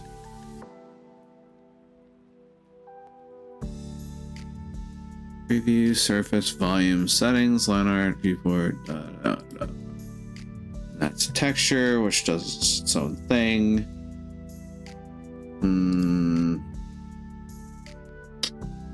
I got nothing.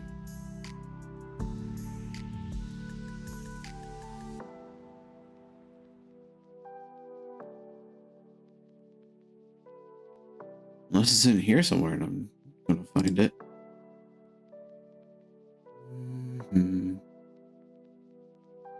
Curve, shadows, indirect lighting, simplify, no.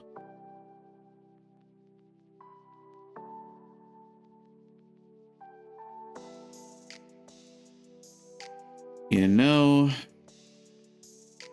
that little gremlin in the back of my brain says you're not expanding all of these to look at them. Yeah, I'm not, because I'm not that fucking dumb.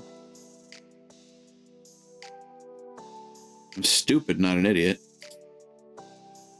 Yeah, it's gravy. I mean, gravity. Rigid body world. I mean, that just sounds like a fun Saturday night. Anyway. This past viewport display. No. Restrictions, line art. Transform. Collections, no. No.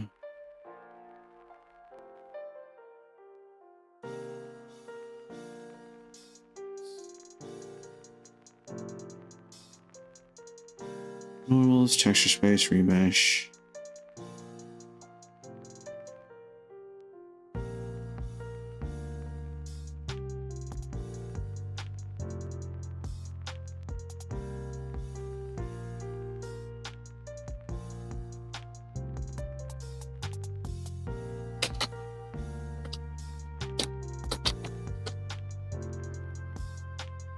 How to UV unwrap anything in Blender 4.0. Oh dear. Yeah, that would be a video. UV unwrapping explained for beginners. Cool. Unfold.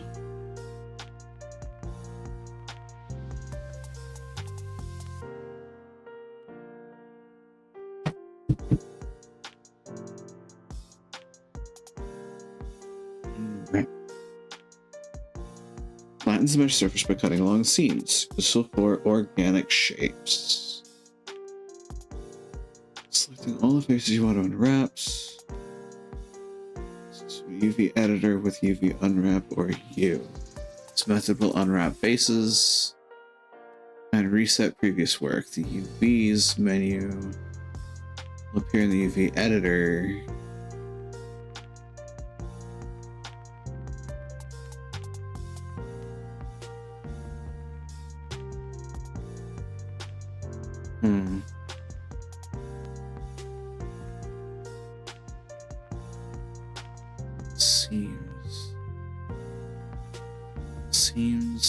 Seam.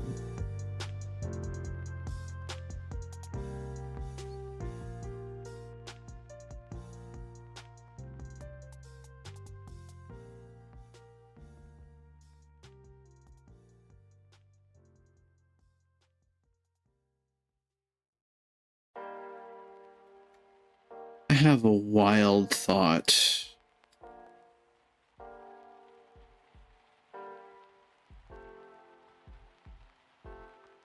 I have what might be a stupid thought, but we'll find out together, I guess.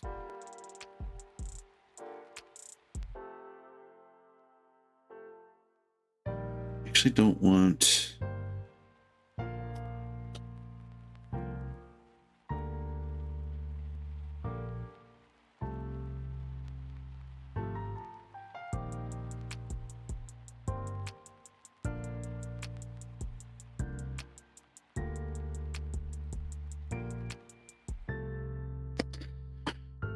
You kindly leave my premises.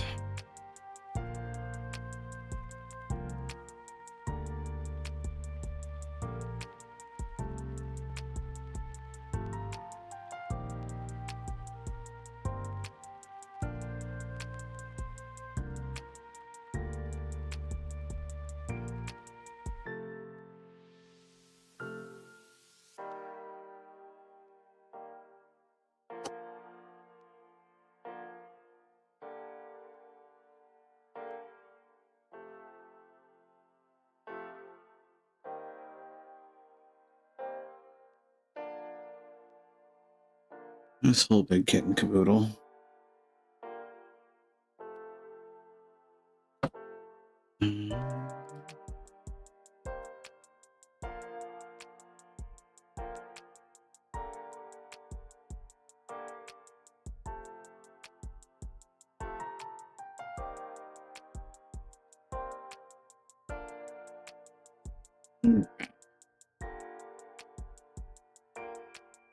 So now the thing that gets me is this vertex still ripped? No. Okay. I think I'm being led on a merry chase here.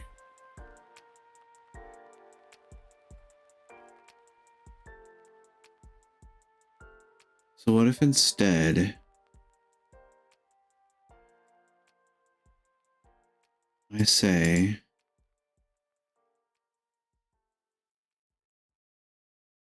you are a seam.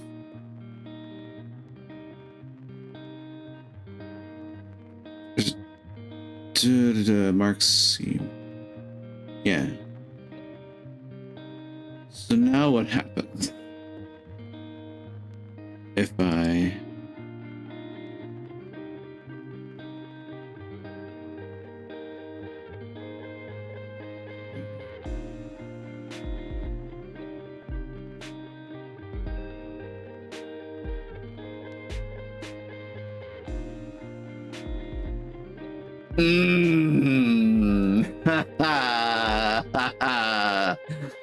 oh, hell.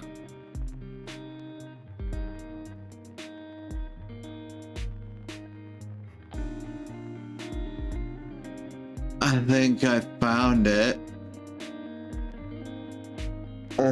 I think I found exactly what my friend there was trying to impart to me. Uh,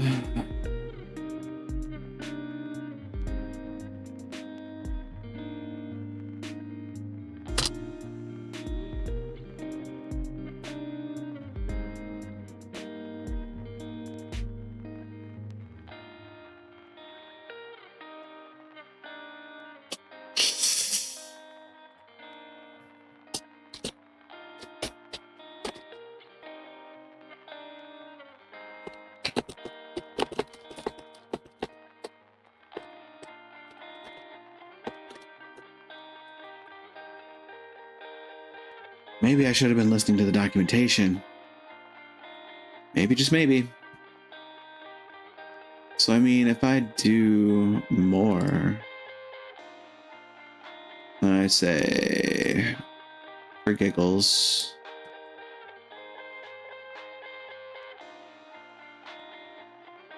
UV, mark these as seams, and we do another unwrap. Ah, neat.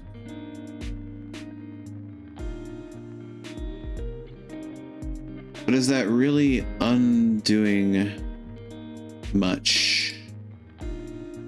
Well, let's see what happens if I extend it some more.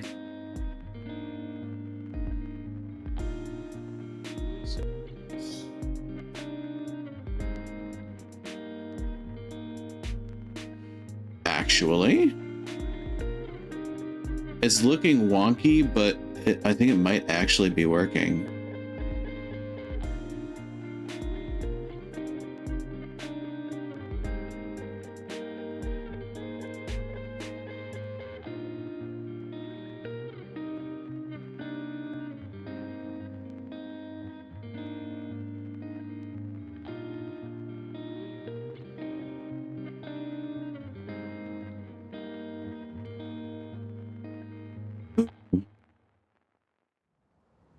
Herein lies an interesting situation. I mark both of those as seams. And then we...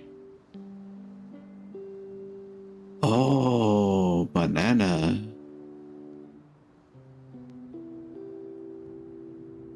Ooh.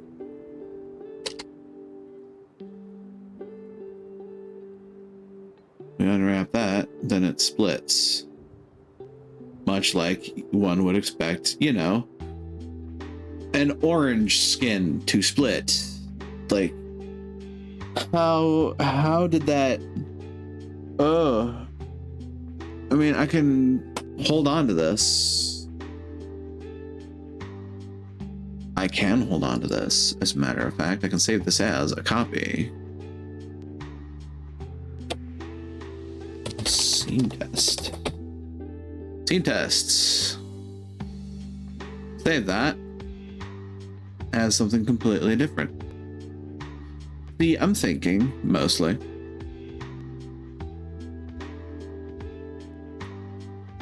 Ooh. This actually brings up a good idea, I think. Maybe. Possibly. So we know my shiny ball. My shiny ball also needs to be UV'd. You know how that goes. So if we're gonna go about that, we're gonna dooch. Oh, banana.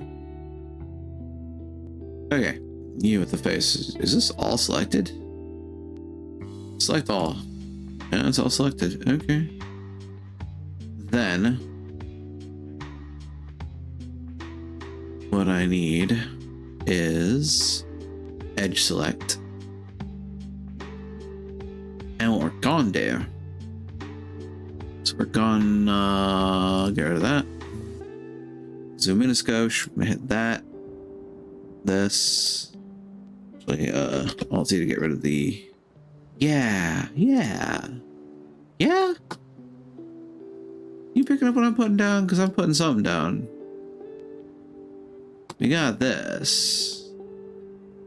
And then I do the funny thing. Which should be these two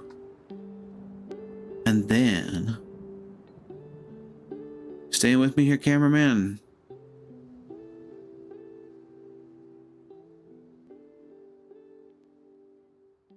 We bounce our way down here. Select these two. And in wonderful UV land, I mark this as a seam. Provided I can. Yes, I can. I mark that as the seam because that is the seam that is facing the staff and is going to have less eyes on it than any other section of the sphere. So that would be the best place to put my seam. I think. I hope. Lord help me, I hope I'm right. Also, I just realized I don't need that third UV map on the other thing because they're considered two separate models. Interesting. Interesting, interesting. Very interesting. Then, if I... See, I feel somewhat smart about this.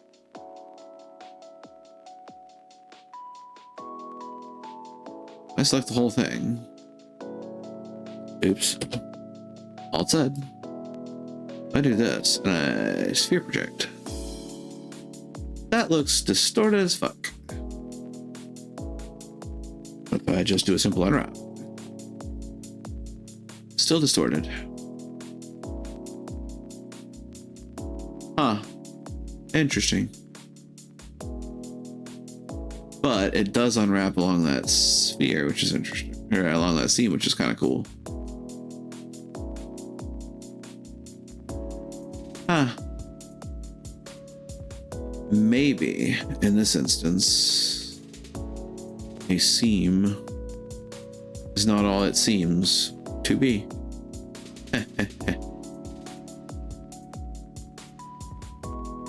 But really, like, welcome to the larger challenge.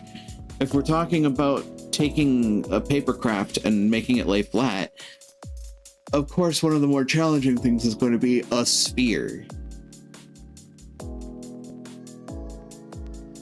Because it's all around you. How do you roll a sphere flat and get the entire outer face? Welcome to the orange skin.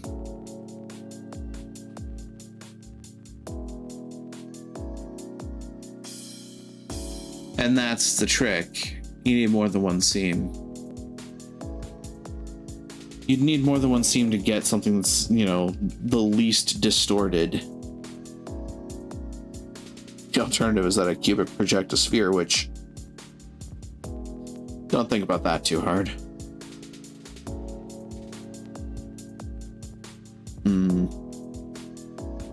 You know, I think this might be something that I could look up and do spare time.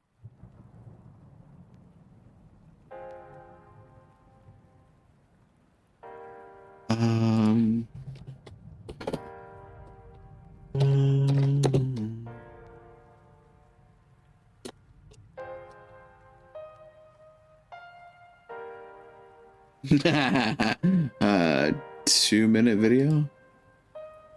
Sure.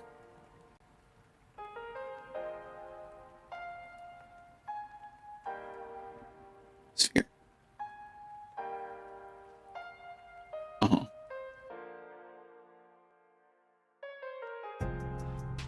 Oh.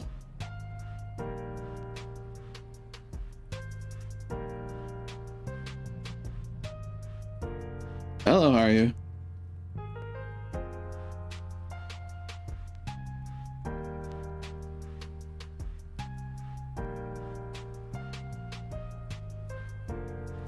Hope the evening finds you well.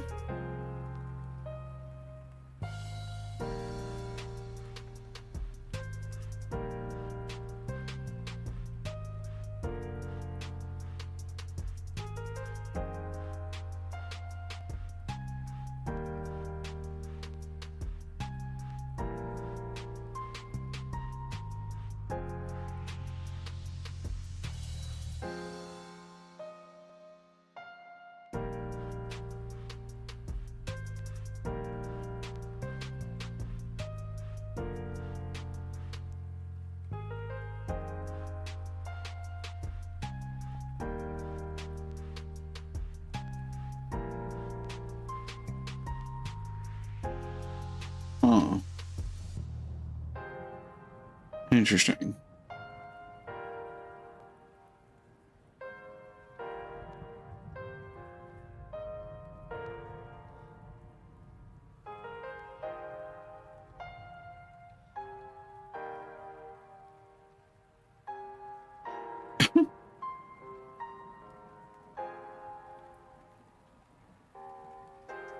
Oh, I feel pain. Anywho.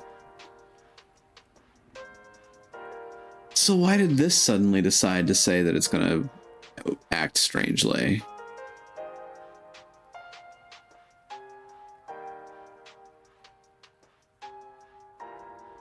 Oh, is this something to do with camera angle? I bet it is. Hang on, what happens if I do this in a different area? Gear projection? No, maybe not. I may stand corrected. No, it's just completely gonna fuck up like that, huh? Interesting.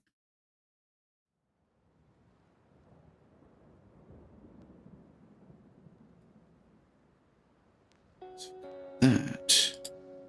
What if I'm staring at the seam? Nope. Still does the same thing. Huh. Weird. Select island.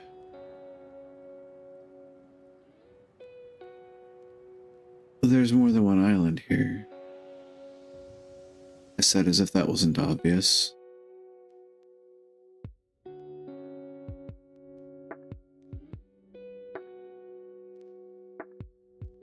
So I mean, okay.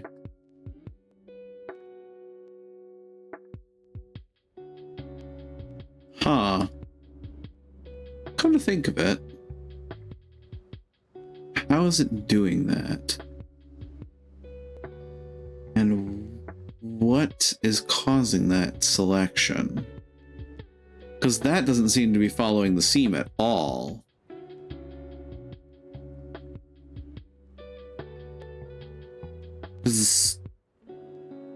Well, wait a minute though.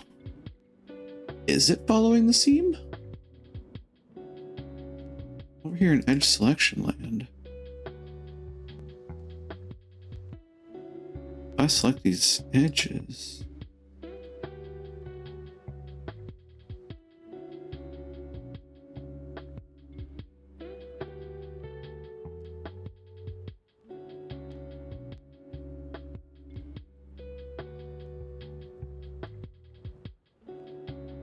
You two are there.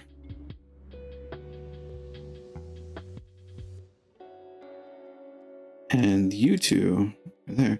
So this edge is my marked seam.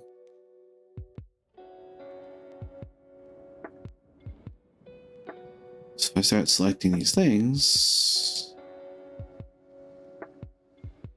it's not following the seam. It's the seam is in the middle of that object. Yeah, the seam is in the middle of this. Huh.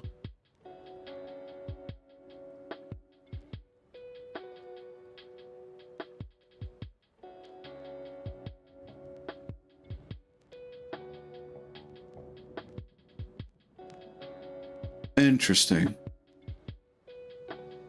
Well, again, like, the entire challenge here is realizing that if you're trying to consider the UV map a 2D flattening of the 3D object, I am literally trying to flatten like one of the most, if not the most difficult three-dimensional shape to flatten, which is a sphere.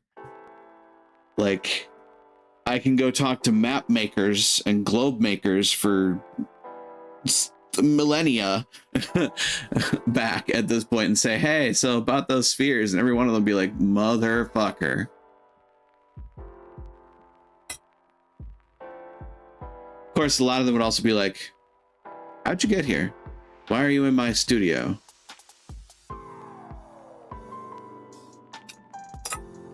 To which I would respond, I'm not stalking you, you're almost out of milk.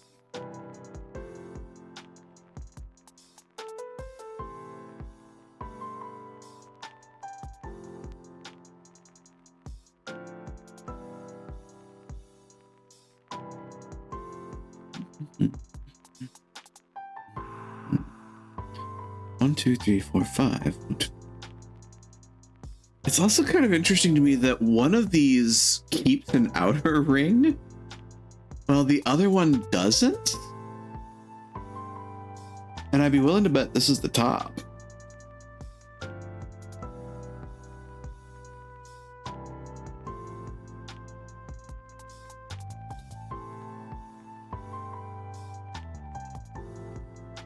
Yeah, I was right.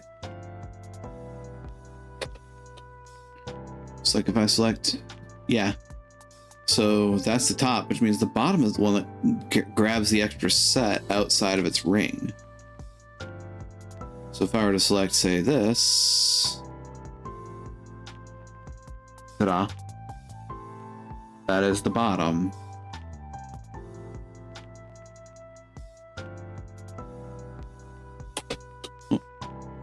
Welcome to me chasing myself in circles for hours on end here. So, how does one seam a sphere? Blender, seam a sphere.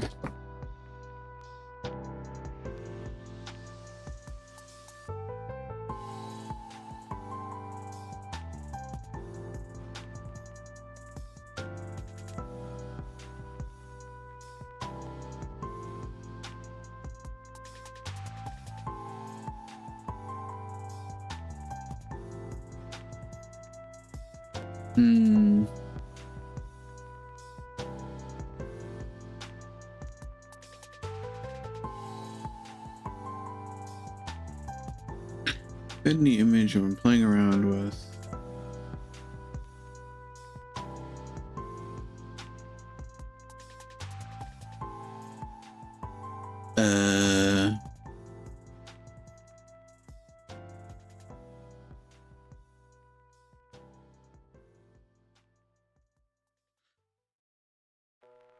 Switch to face selection. Choose the face adjacent to the seams, make it the active face. Press A to deselect everything. Press A again to select all. You'll see a previously selected face to the active face. That will give you the perfect grid.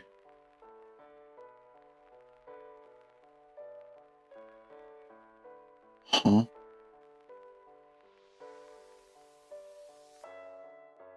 Choose an edge loop, mark a seam. Wait, choose an edge loop. Oh, make the seam all the way around. Fascinating.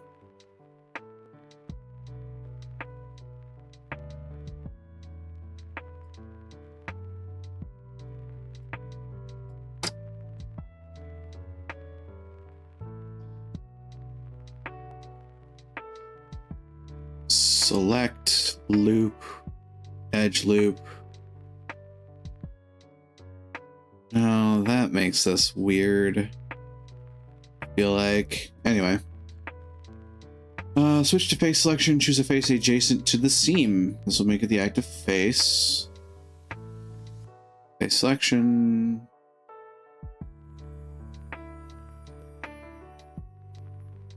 Select you. Okay.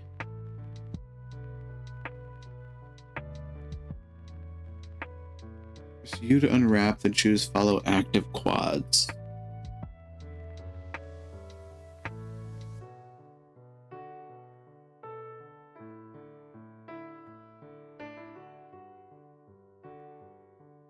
Huh. Curious. Woof. That looks ugly.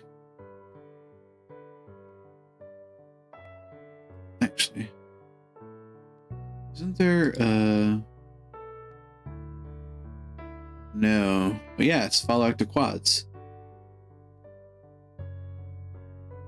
Oh, is that what it was always going to do? That seems incorrect.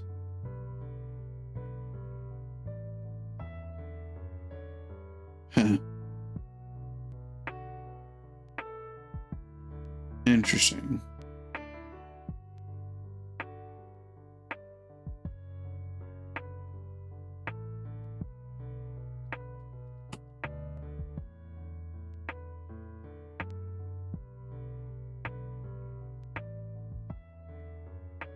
UV, unwrap, electric quads. Oh, that exploded. Instructions unclear. Mouse caught in ceiling fan. Don't worry, I'll get them out quickly.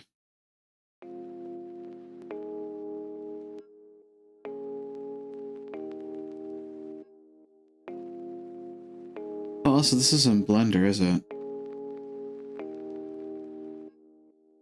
Well, except, wait. What are you all in? Because you're not in 4.0. That looks very much not like 4.0.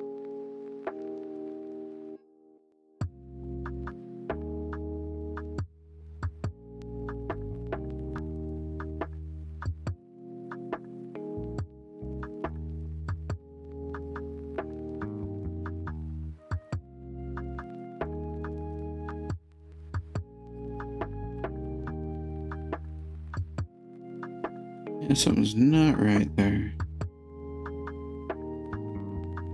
What if I do this?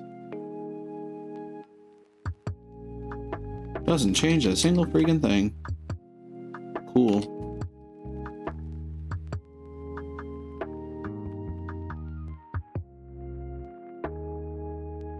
I start from here, maybe?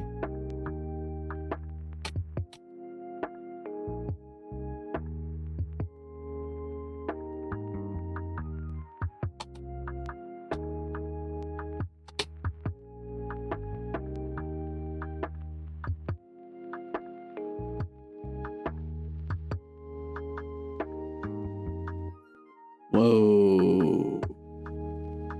That's not what I want to see. Yikes. So it tells me this methodology is not going to fit.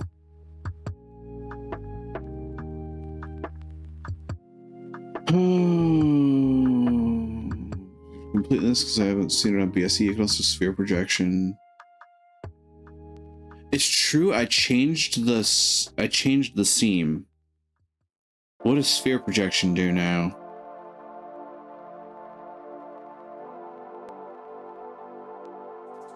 Something really fucking weird. That's what it does. It does something really weird.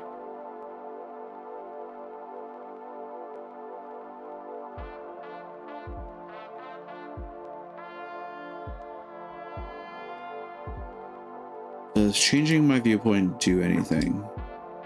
It does. Why?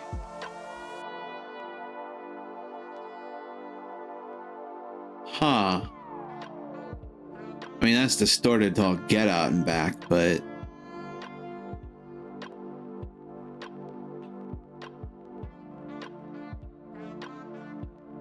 come to think of it.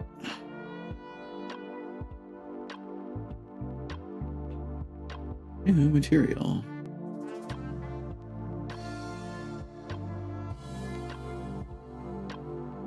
That's the base material. This would be the... oh, where was that object? Texture, checker. Color 1, we get that wonderful deep purple. Color 2, we get that wonderful dark black. And we assign it.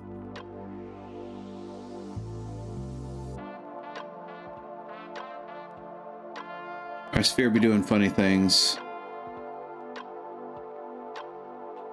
Look at that sphere doing sphere-like things. Of course, that's because it's a cube doing cube things.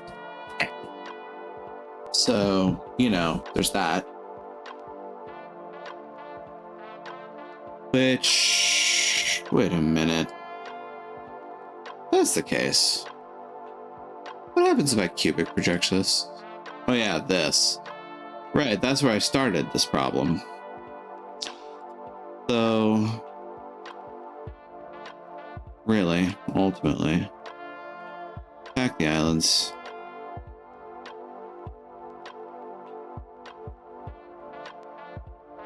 Oh. That tracks, actually. There would have to be 4 sets of that, huh?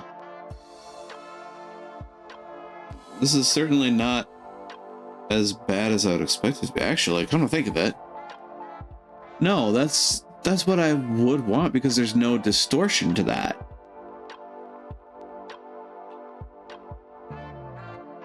Also, come to think of it, yeah, that does seem to kind of illustrate that, like, this checker texture is not being applied to a texture, it's just being applied as a material.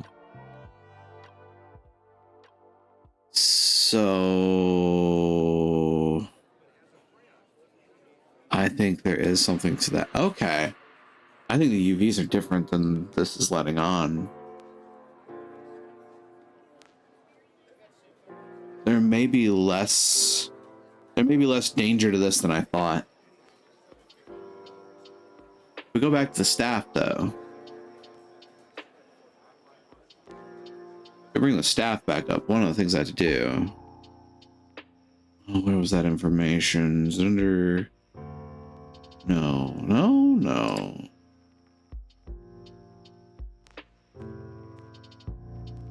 World collection. No, it's under data. Duh. It's under data. I don't need the UV map for the orb. That can go away. The staff head and the staff itself. Oh, shice.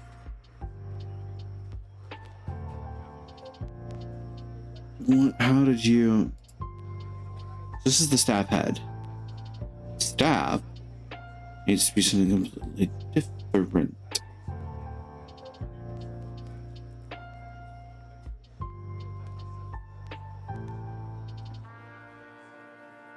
Because the staff is just this. Yeah.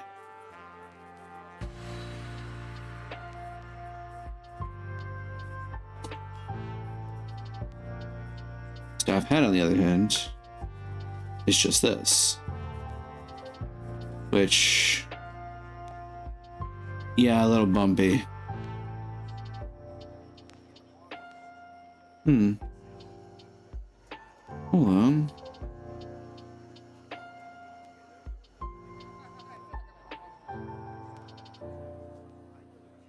The heck are you? And where do you fit in?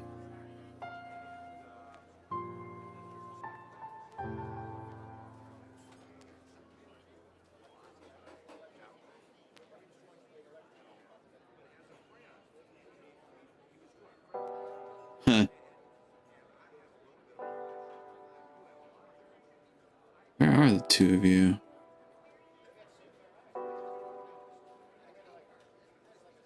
Where did I miss you?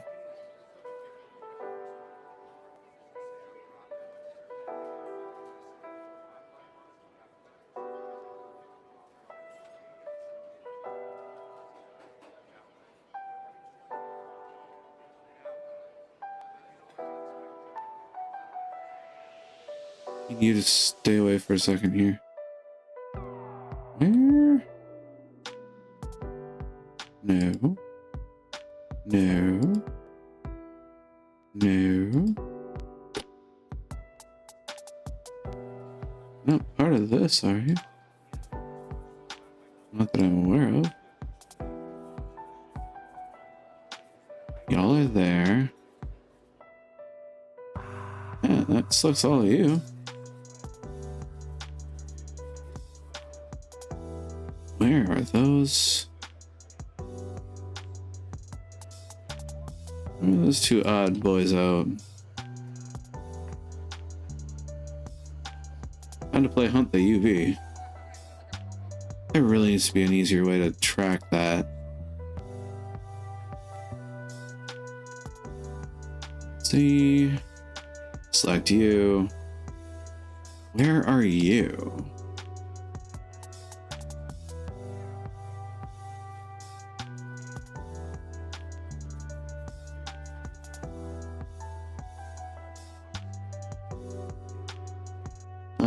Blender 4.0. Easy way to track the model. No, with minimal distortion, yada yada.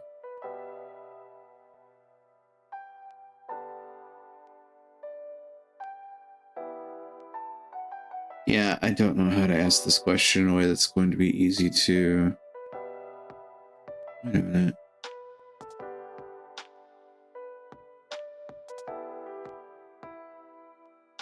I annotate it.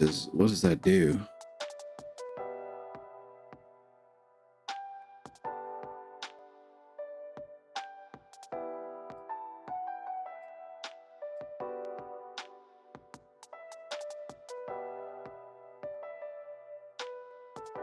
I doubt it actually shows up anything. And no, of course not. That'd be too easy.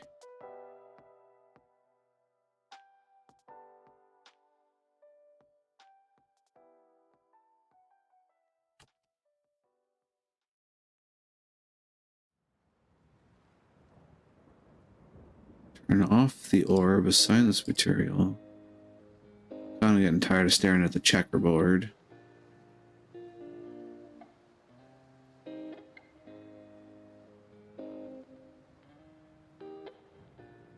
Ow. Yeah, you know. It's definitely a quiet night. Where are those? Wait. No. Oh. Yeah. I know right where those are. They're the internal there. Huh. You know. What do I do with those?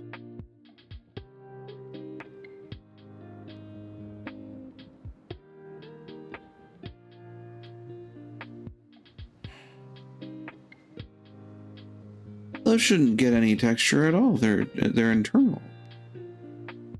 They shouldn't exist. Wait. Right? Trying to set up a Minecraft server plugin and it's not letting me. Huh. Odd. Typically Minecraft isn't that particular. Isn't that picky.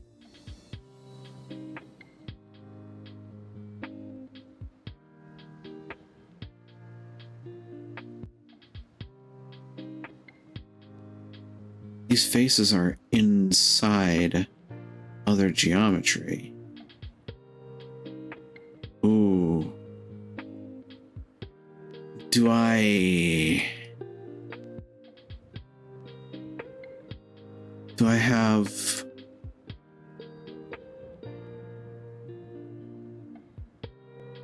Huh. Poke faces. Poke. Split a face into a fan. Oh, that's definitely not what I would have thought of when I heard poke faces.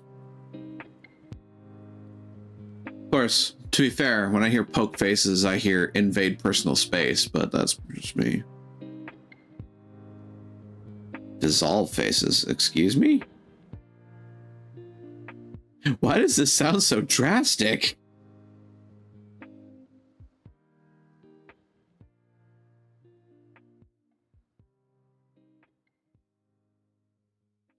I feel like...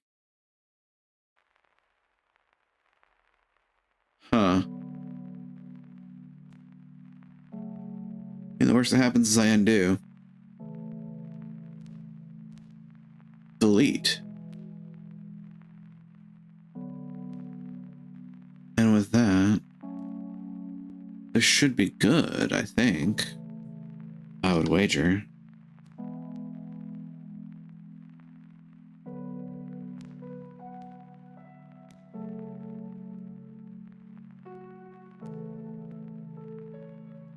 I'm certainly going to stretch to hell and back, but, you know, we already knew this.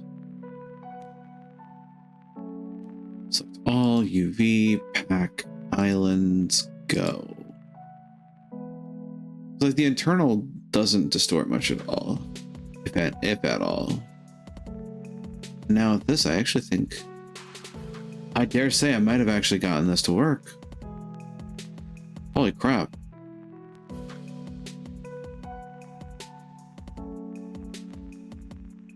Huh. I admit I was not expecting that. The sphere, on the other hand, I still dubious about. But I mean, all in all, I think I got multiple UV maps working for this.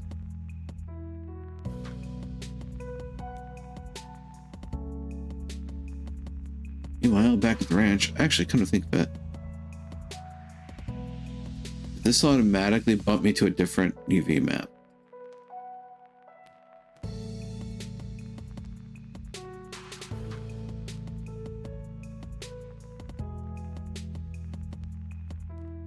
I mean,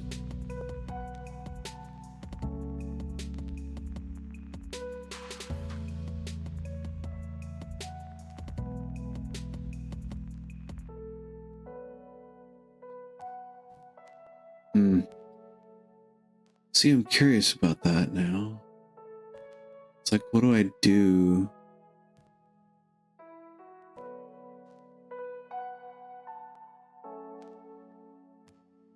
Image. No, UV? Export UV layout.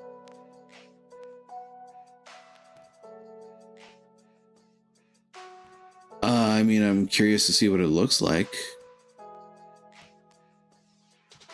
So if I travel out there, staff.png, where are you?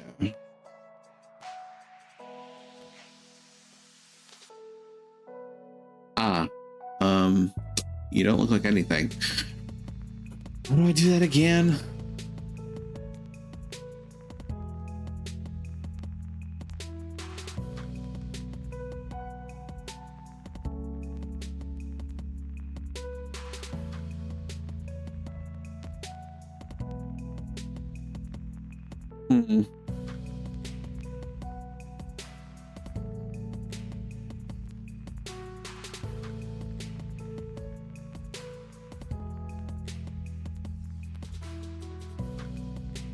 What is this about to do to me?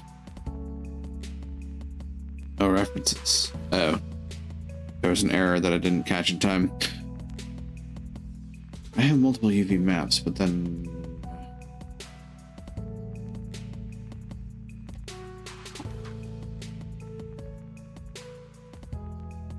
Object data UV maps.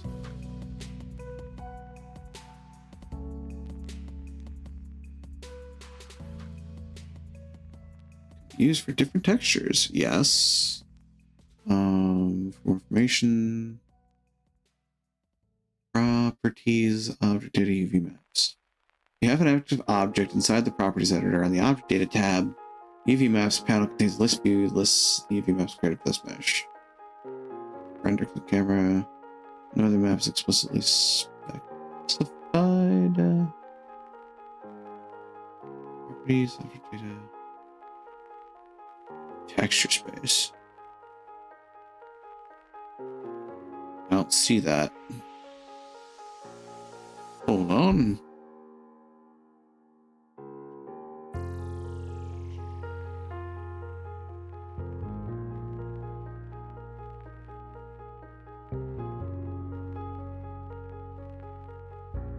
Certainly feels, yeah. Admittedly, my brain is mush after Multi-World Madness yesterday, so I think it was honestly a good idea for me to do something that's not like, yes, it's mentally engaging, but it's not stressfully so. Like, there's no problem if I don't make progress.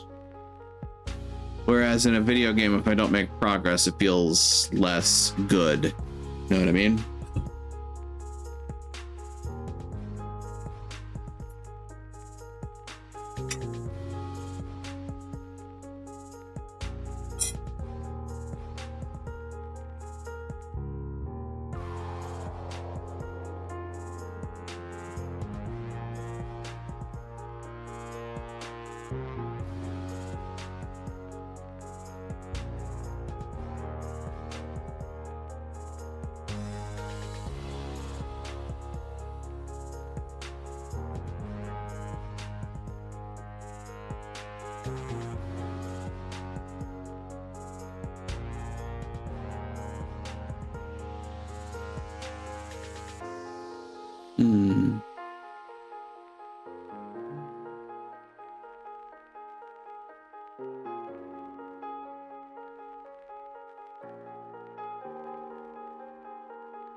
Nah.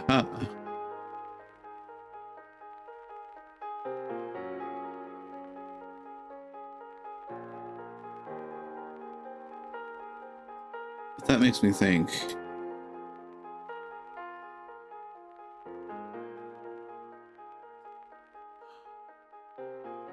Oh.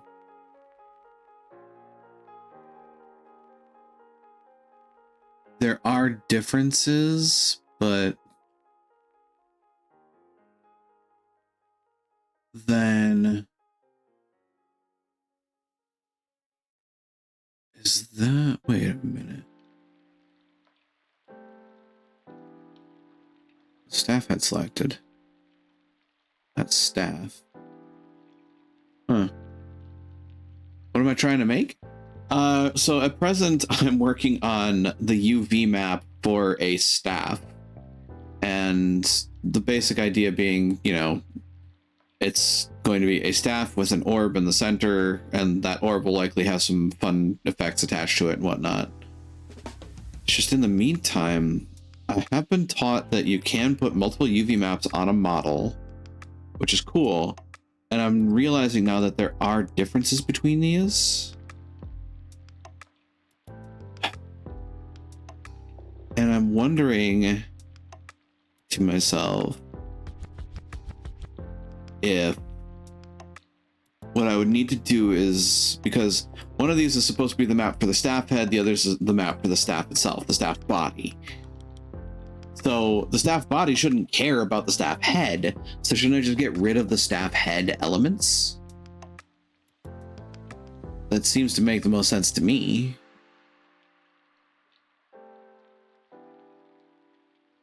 Which mean that I go like this. And can I just delete these?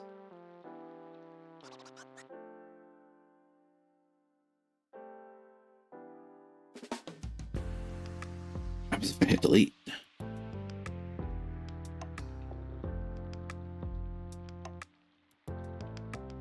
Bases.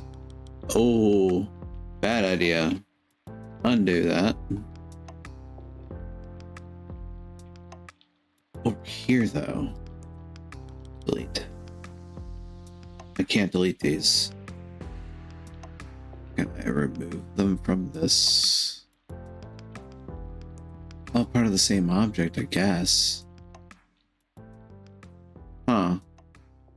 So you just can't be rid of these elements in this image. Weird. Seems to me like you should be able to remove things that aren't part of the UV map that you actually care about. Of course, I might be thinking about this completely wrong, but...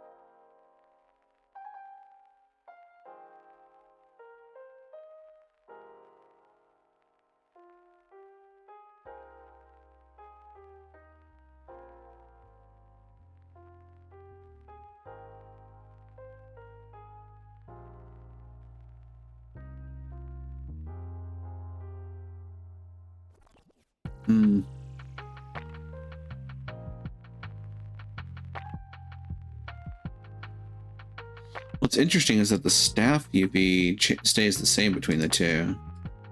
Staff head one is where I started like actually working on seam-based stuff, which I think actually wound up helping with my problems.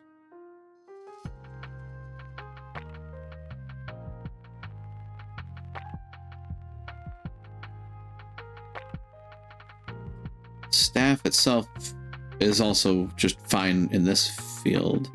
So it almost seems like if I just want to do that, then I can export this UV layout as, yeah, staff PNG. And then in another universe, I can select this in staff head, and I can export this UV layout as staff head.png.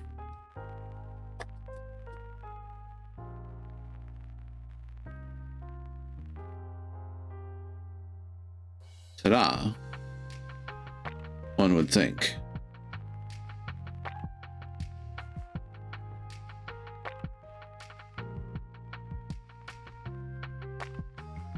And then over in my folder, staff and staff at PNG.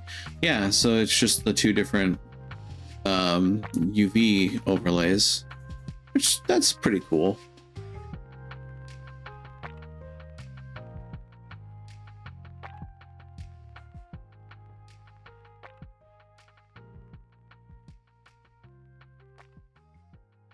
I think all things considered, I kind of wound up making this work pretty well.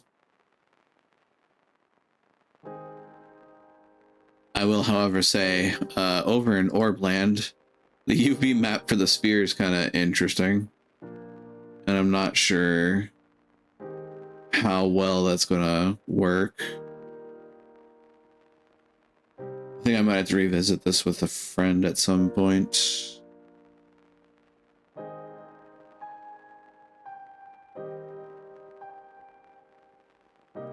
At the very least, I caught them before they went entirely to bed, but hey, there's that. I'm not going to pester them anymore today.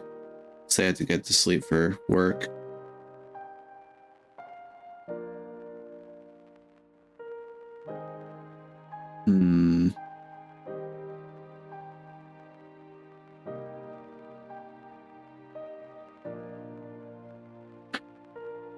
There's other things to work on as well. I got another idea from a friend last night, as a matter of fact.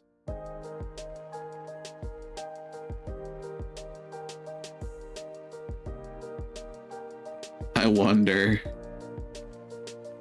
This...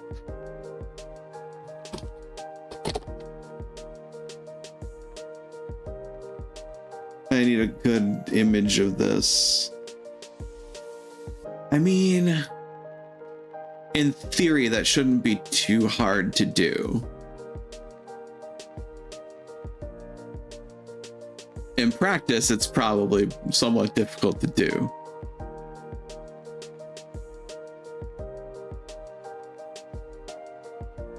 But a friend of mine was talking about Star Trek last night. And somebody mentioned, because like the model they were showing off had a bunch of Klingon stuff on it, that they should have a Batleth for their model. And I said, I can't make you any promises.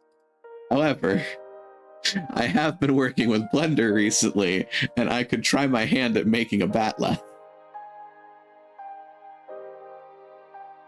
Because I am, in fact, that kind of nerd, and I would wind up offering to make somebody a fucking Batleth.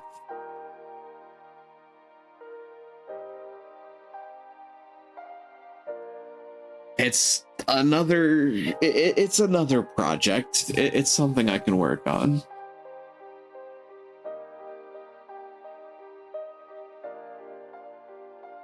There's a couple of other things that I've been considering, trying my hand at as well. Because, you know, there's a sword, there's a staff. I was thinking of making standalone, like, spell circles. Though, at that point, am I going to be working on something in 3-dimensional space, or am I going to be working on something in 2-dimensional space and applying to like a billboard on the character's hand? Also, I can't draw a straight circle to save my life. If we're working in a 2-dimensional space, I need more robust tools. Blender's been kind of fun in that, like, it feels a lot less punishing for working with a mouse than 2-dimensional art does in my head. And also, I don't know that I'm of a caliber yet where I should be considering getting my hands on like a Wacom tablet or whatever, because I'm not a dedicated artist. I'm not in my head. Okay, fair. preface all this by saying, in my head, I'm not at a caliber where it would make sense for me to have a tablet for art. Because, well, I'm just not at a skill level where I feel like I can actually make that work better. Then again, the only way to get better is to do, especially when it comes to art and creativity in general. Like, you don't become a better writer without writing. You don't become a better artist without arting. You don't become ultimately a better anything without trying to do the thing you're trying to do. I did not expect to become suddenly so, what's the word I'm looking for? Motivational out of nowhere? Because, like, ultimately, even the stuff that I'm working on right now, I'd be willing to bet there's an artist out there that's looking at this UV map and cringing horrendously. As a matter of fact, it's probably the person that was helping me earlier. They're just being polite about it and trying to help me out in the meantime, which I appreciate in their case. Because I know, like, both of us were looking at this UV texturing going, something looks weird here, but yeah. Working on it besides, and, you know, coming to a conclusion on stuff. But I don't know, maybe I should look into a decently priced tablet for doing two-dimensional stuff, and I can work on making things like spell circles and things like that, because the alternative is like trying to make it in three-dimensional space, which is like, yeah, UV texturing is UVing is an interesting form, useful and good, but yeah, like that's the thing. Like a lot of people that work in three-dimensional stuff do not like UVing, with the exception of a few folks, including a friend of mine that I actually know. Well, yeah, of course I know a friend. Duh. Brain mush.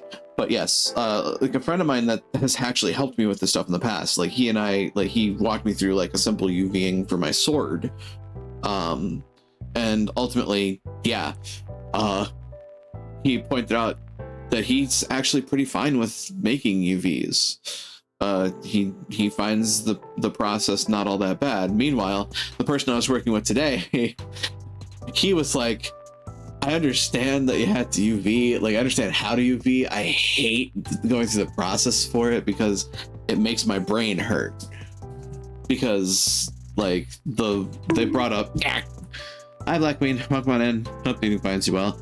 He brought up the fact that like in school they were taught like the whole process of UVing is to take a three-dimensional object and flatten it into two-dimensional without anything overlapping.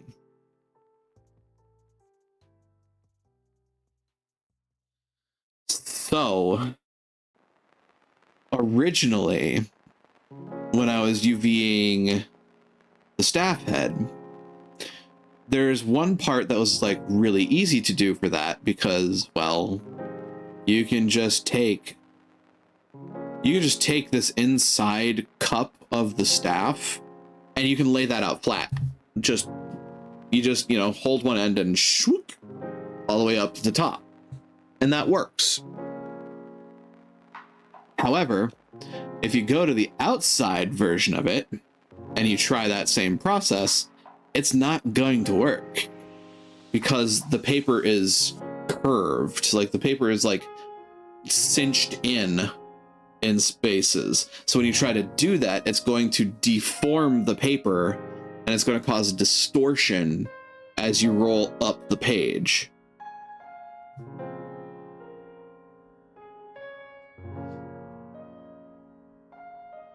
And I know I was musing about it before to empty air, but effectively this brings up the age-old conversation about how do you project a two-dimensional map onto a three-dimensional globe. And, you know, the whole thing about like the orange peel method, the cylinder method, the yada yada, like all those different ways that they have projections of maps onto globes. And it's like, it's the same problem.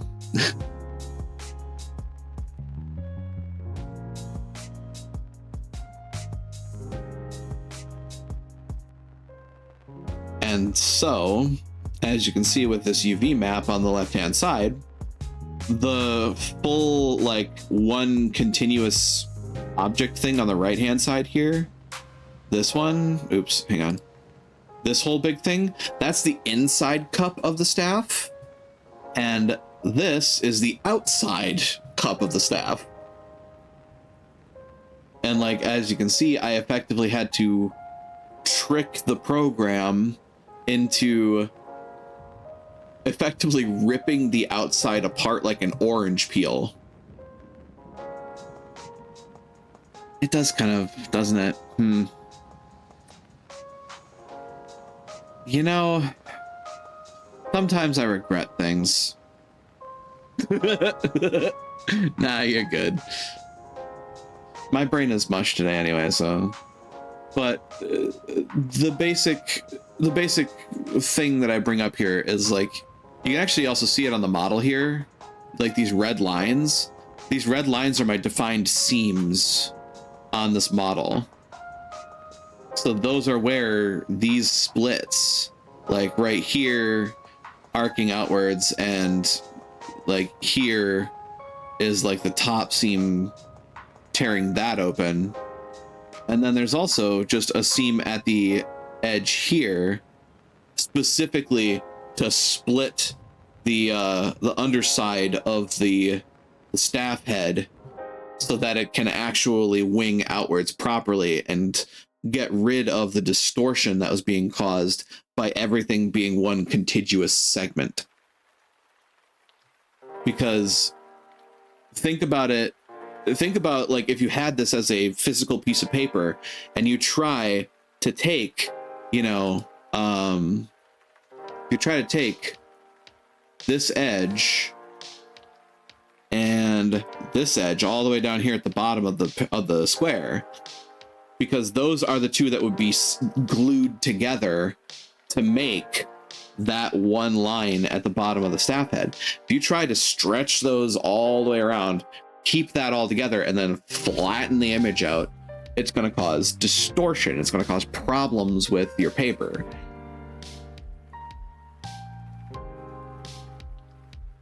It's fine. It finally sunk in basically at the end of this stream time, like just what was necessary.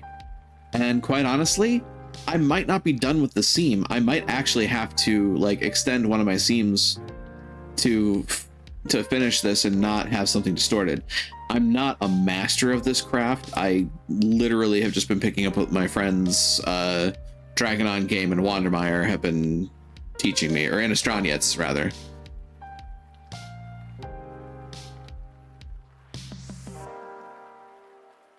And I mean, with all that teaching aside, this orb UV map I'm still kind of dubious about. Specifically because I don't know what's going to happen. Of course, if I know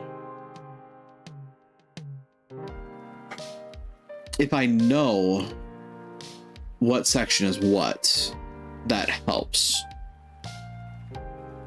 Problem being, you know, making something look contiguous when it comes to texturing, and that's where the UVs can make or break you, because a good UV texture is easier to make contiguous than random slapdash like this. Like, you can texture this, sure. You can texture this pretty all right. Whether or not the texture looks good, on the other hand, that is a question that comes with, you know, making sure that you understand where lines are going to overlap things. And also, hi Helix, welcome on in. Hope the evening finds you well. Welcome to the ever expanding saga of me learning 3D modeling and how to deal with the pitfalls therein. Typically with the assistance of 3D modeling friends that chance by and point out, oh hey, there's an easier way to do that.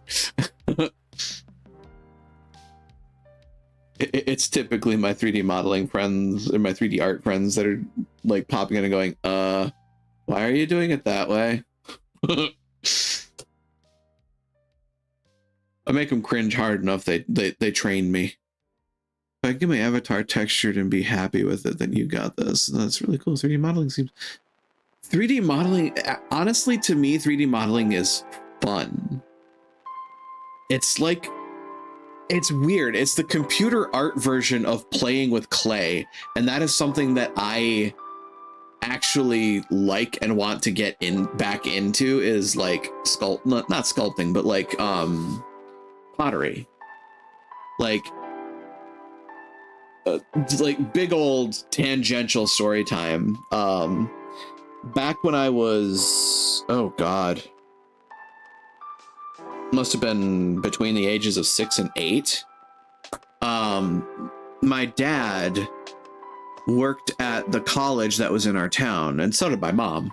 But my dad had a friend who was like the head of the fine arts department for that college.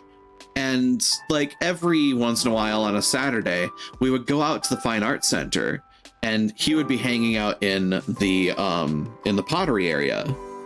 Hanging out with the spinning wheels and the clay and all that stuff. And I would, if the guy's kids weren't with him, I would just sit there and play with clay. And it eventually got to a point where the guy that ran the fine arts center was just like, do you want to learn how to use a spinning wheel? Do you want to learn how to use a pottery wheel? And I was like, okay. And he said, okay, we'll get you on one of the electric ones, because I don't want to like wear you out. You're like an 8-year-old kid. You're probably not going to be able to do much with like the kick push, the kick wheel pottery wheel, because you're not like, look at you, you're a twig. It's going to take a lot of force for you to keep this thing moving. So he set me up on an electric wheel. He's like, okay, you taught me how to use a pottery wheel. Not that I ever made anything particularly good on the pottery wheel as a kid, but it was something that was interesting to me, and I wanted to get more into it. Beyond that, like, there was also a time in high school. I took high school art classes, and I got to use a pottery wheel there too.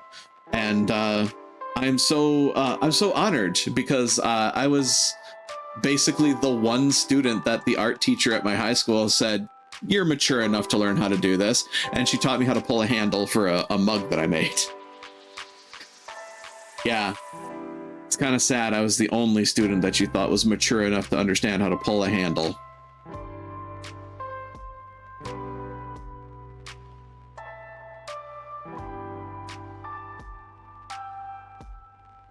So I've done a couple of things that at least tangentially relate to pottery. I've worked with clay. But like 3D modeling feels in my brain like the computer art version of doing that, because like I take an object and I start like defining more faces and lines and stuff in it, and I sit there and just kind of shift things around until it makes the thing that I want it to look like. I would say like the more difficult element of it is learning the tool set that you choose to use to work with it, because I'm in Blender, and my two friends from college that have been in here helping me, they were taught in Maya. And come to think of it, I don't know if Maya has a free tool, but I feel like it doesn't, because I think it's Autodesk Corporation. I'm sure it's not the same as Adobe and their wonderful, totally not predatory business practices. Totally not. $300 cancellation fee, grumble, grumble. Take a moment though.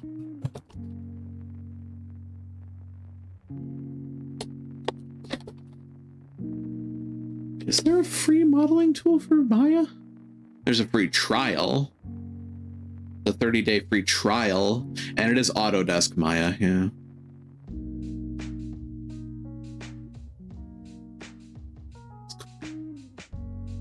Oh, wait. Well, no. Yeah, no, I can't do that because I can't confirm my status as an educator or student. So yeah, they don't consider self-teaching educational use. Just sad. How much is Maya though? Otherwise, like, what is their business model? How do I extend the free trial? You cannot extend the trial, right? Duh. You can purchase a monthly subscription or... Oh, flex tokens? Wait a minute. Oh, maybe they do have something that's like Adobe. Oh, I hope not. Oh, God. Okay. Maya. Oh, Lord.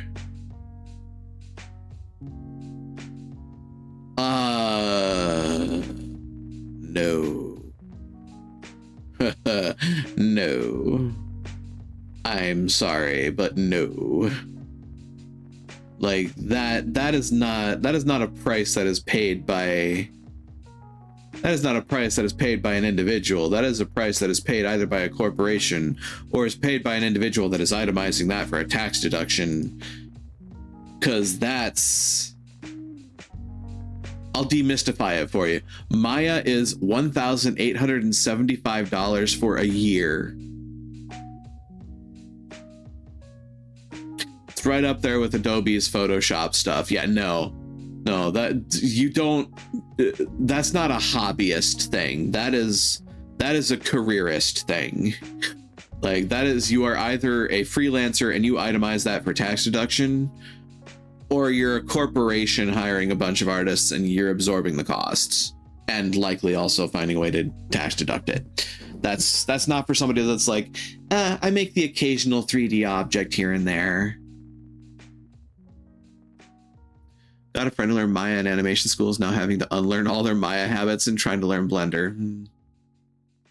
I mean, I think I just found one of the learning gaps between Maya and Blender tonight in that whole in the whole like making seams thing. Because my friend Dragon on Game, who was here earlier, was talking about how there was the ability to unfold an object, and we kept using unwrap, which is not the same here, and you know, it's also not unfold. They sound just as afraid as I was when I picked up Gameplay 3 years ago after having used Photoshops and CS2. Right, like that's another thing. It's like I have that myself on this computer, and yeah, it's certainly not Photoshop. And there's definitely some weird stuff that goes along with it, but it gets a job done when you know how to use it. Trick is knowing how to use it.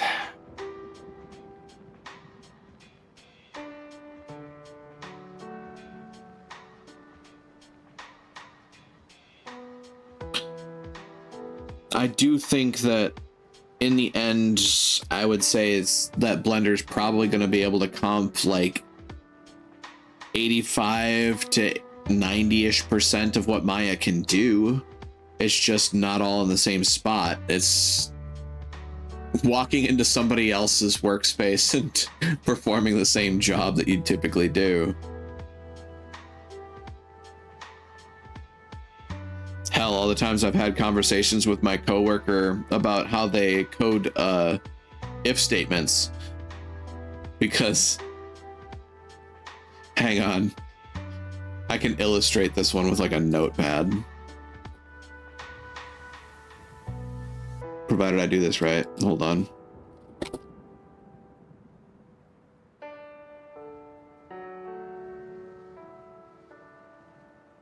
So like, just a dumb moment here. Hang on. I add a window capture, because why not? It's just Notepad. Yeah, funnily enough, you knew precisely what I was looking at. Okay. So, like, the way I write an if statement in programming code is if inputs optionally then, and then I'll put my brace up there. How my coworker does it is if, well, wait, no, sorry, I did that wrong. I put it like this. My coworker, on the other hand, will say if inputs, then like this. Now, I was taught this method specifically so as you write code and auto indenters do their auto indenting thing, you can play. Hang on. There we go. So basically the way I do it is the top version. So I do this because when you're writing code and your auto indenter does the auto indenting stuff. Thanks for letting me know, by the way, that it wasn't showing up because I'm a doofus. But yes, when the auto indenter is doing its auto indenting thing, you'll be able to play find the braces easily. Because you'll be able to see, here's your end, your start is on the same line. Because, like, as you go, basically what happens is you get something like this.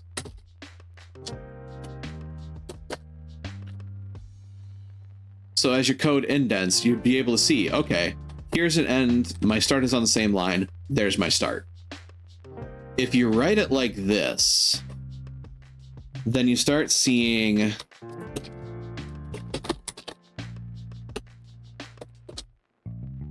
a problem. It's like, okay, you might be able to see that. You can still play a game of line up, but I'd rather line up with the actual symbol than, you know, text. Because you never know up until you really, really line it up. But if you see end symbol, start symbol, it's a lot more straightforward than, you know, end text.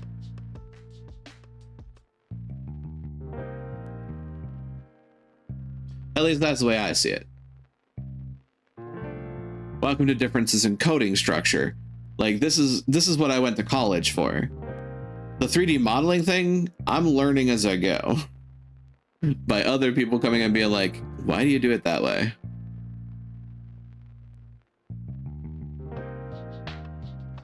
But yeah. That's just one of those interesting things about it all. Like,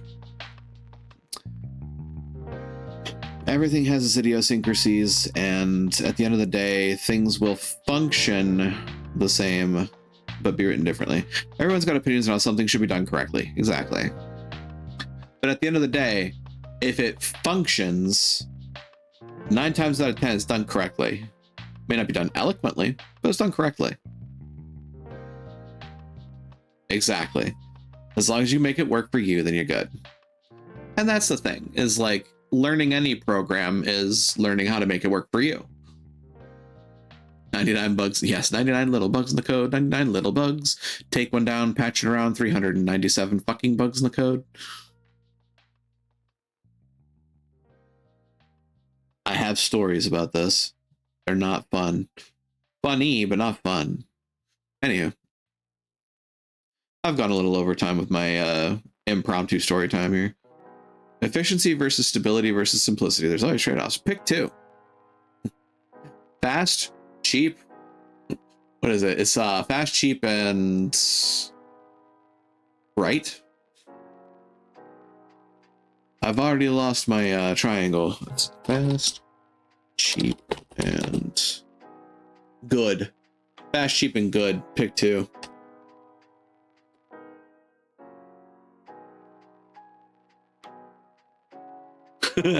I like this image. The center of the triple Venn diagram is this doesn't exist. Good, fast, cheap. Pick 2. There is no lie of good, fast, cheap, honey. I'm going to tell you that right now. There is no lie to that.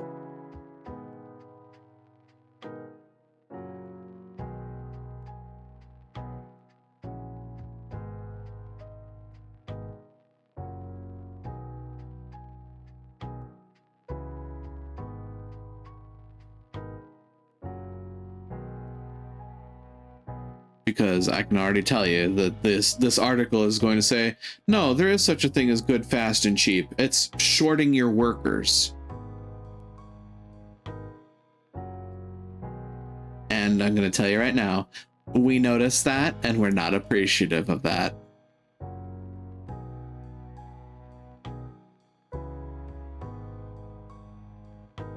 But hey, if you're willing to roll over, you know, every worker on God's green earth, I suppose, then yes, you could find good, fast, cheap.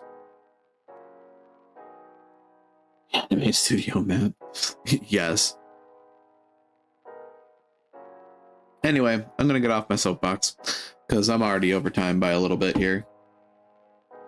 Either way, I'm going to bring us back here. Well, it's been another day. I should probably make sure that I save what I've got done here and close some stuff out. Make sure that it's all working in proper order. But thanks for joining me on the adventure for the evening. I certainly hope you've enjoyed your time. And as always, if you have, don't forget to follow along and spread the word.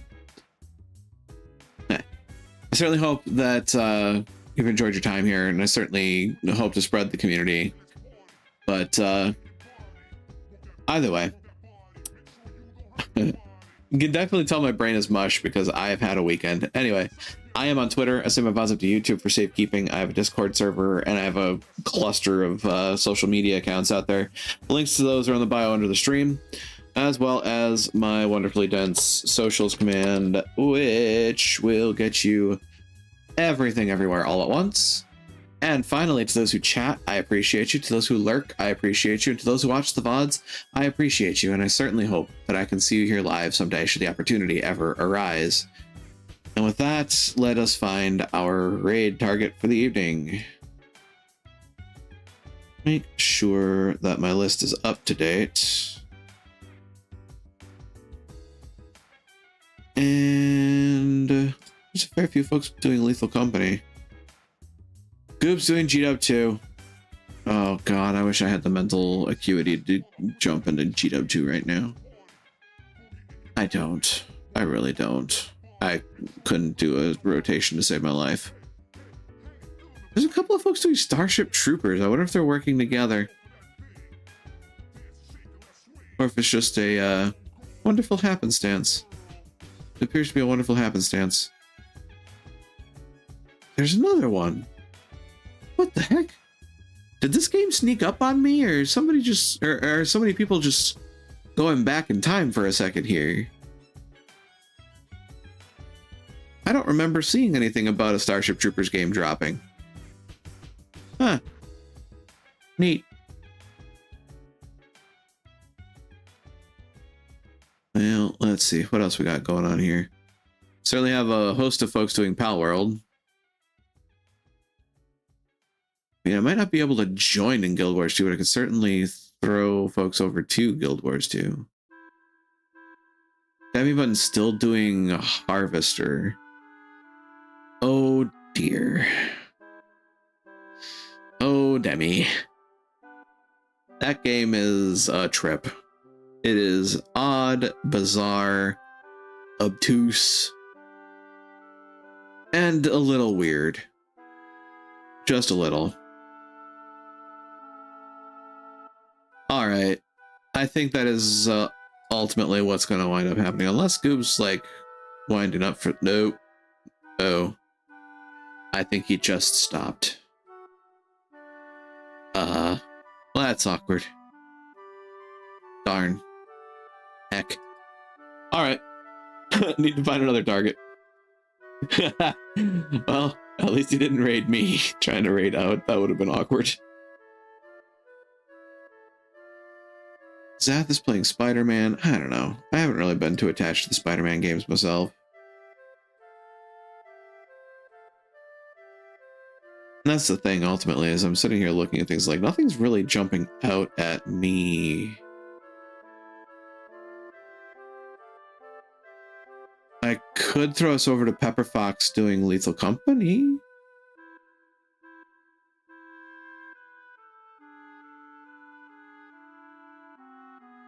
Yeah. Lethal Company is always fun to watch. I will also point out that I am an 18 plus stream. This is also likely going to be an 18 plus stream, considering what I'm seeing. And yeah, I think barring anything else, they've only been in for an hour, so let's go that way.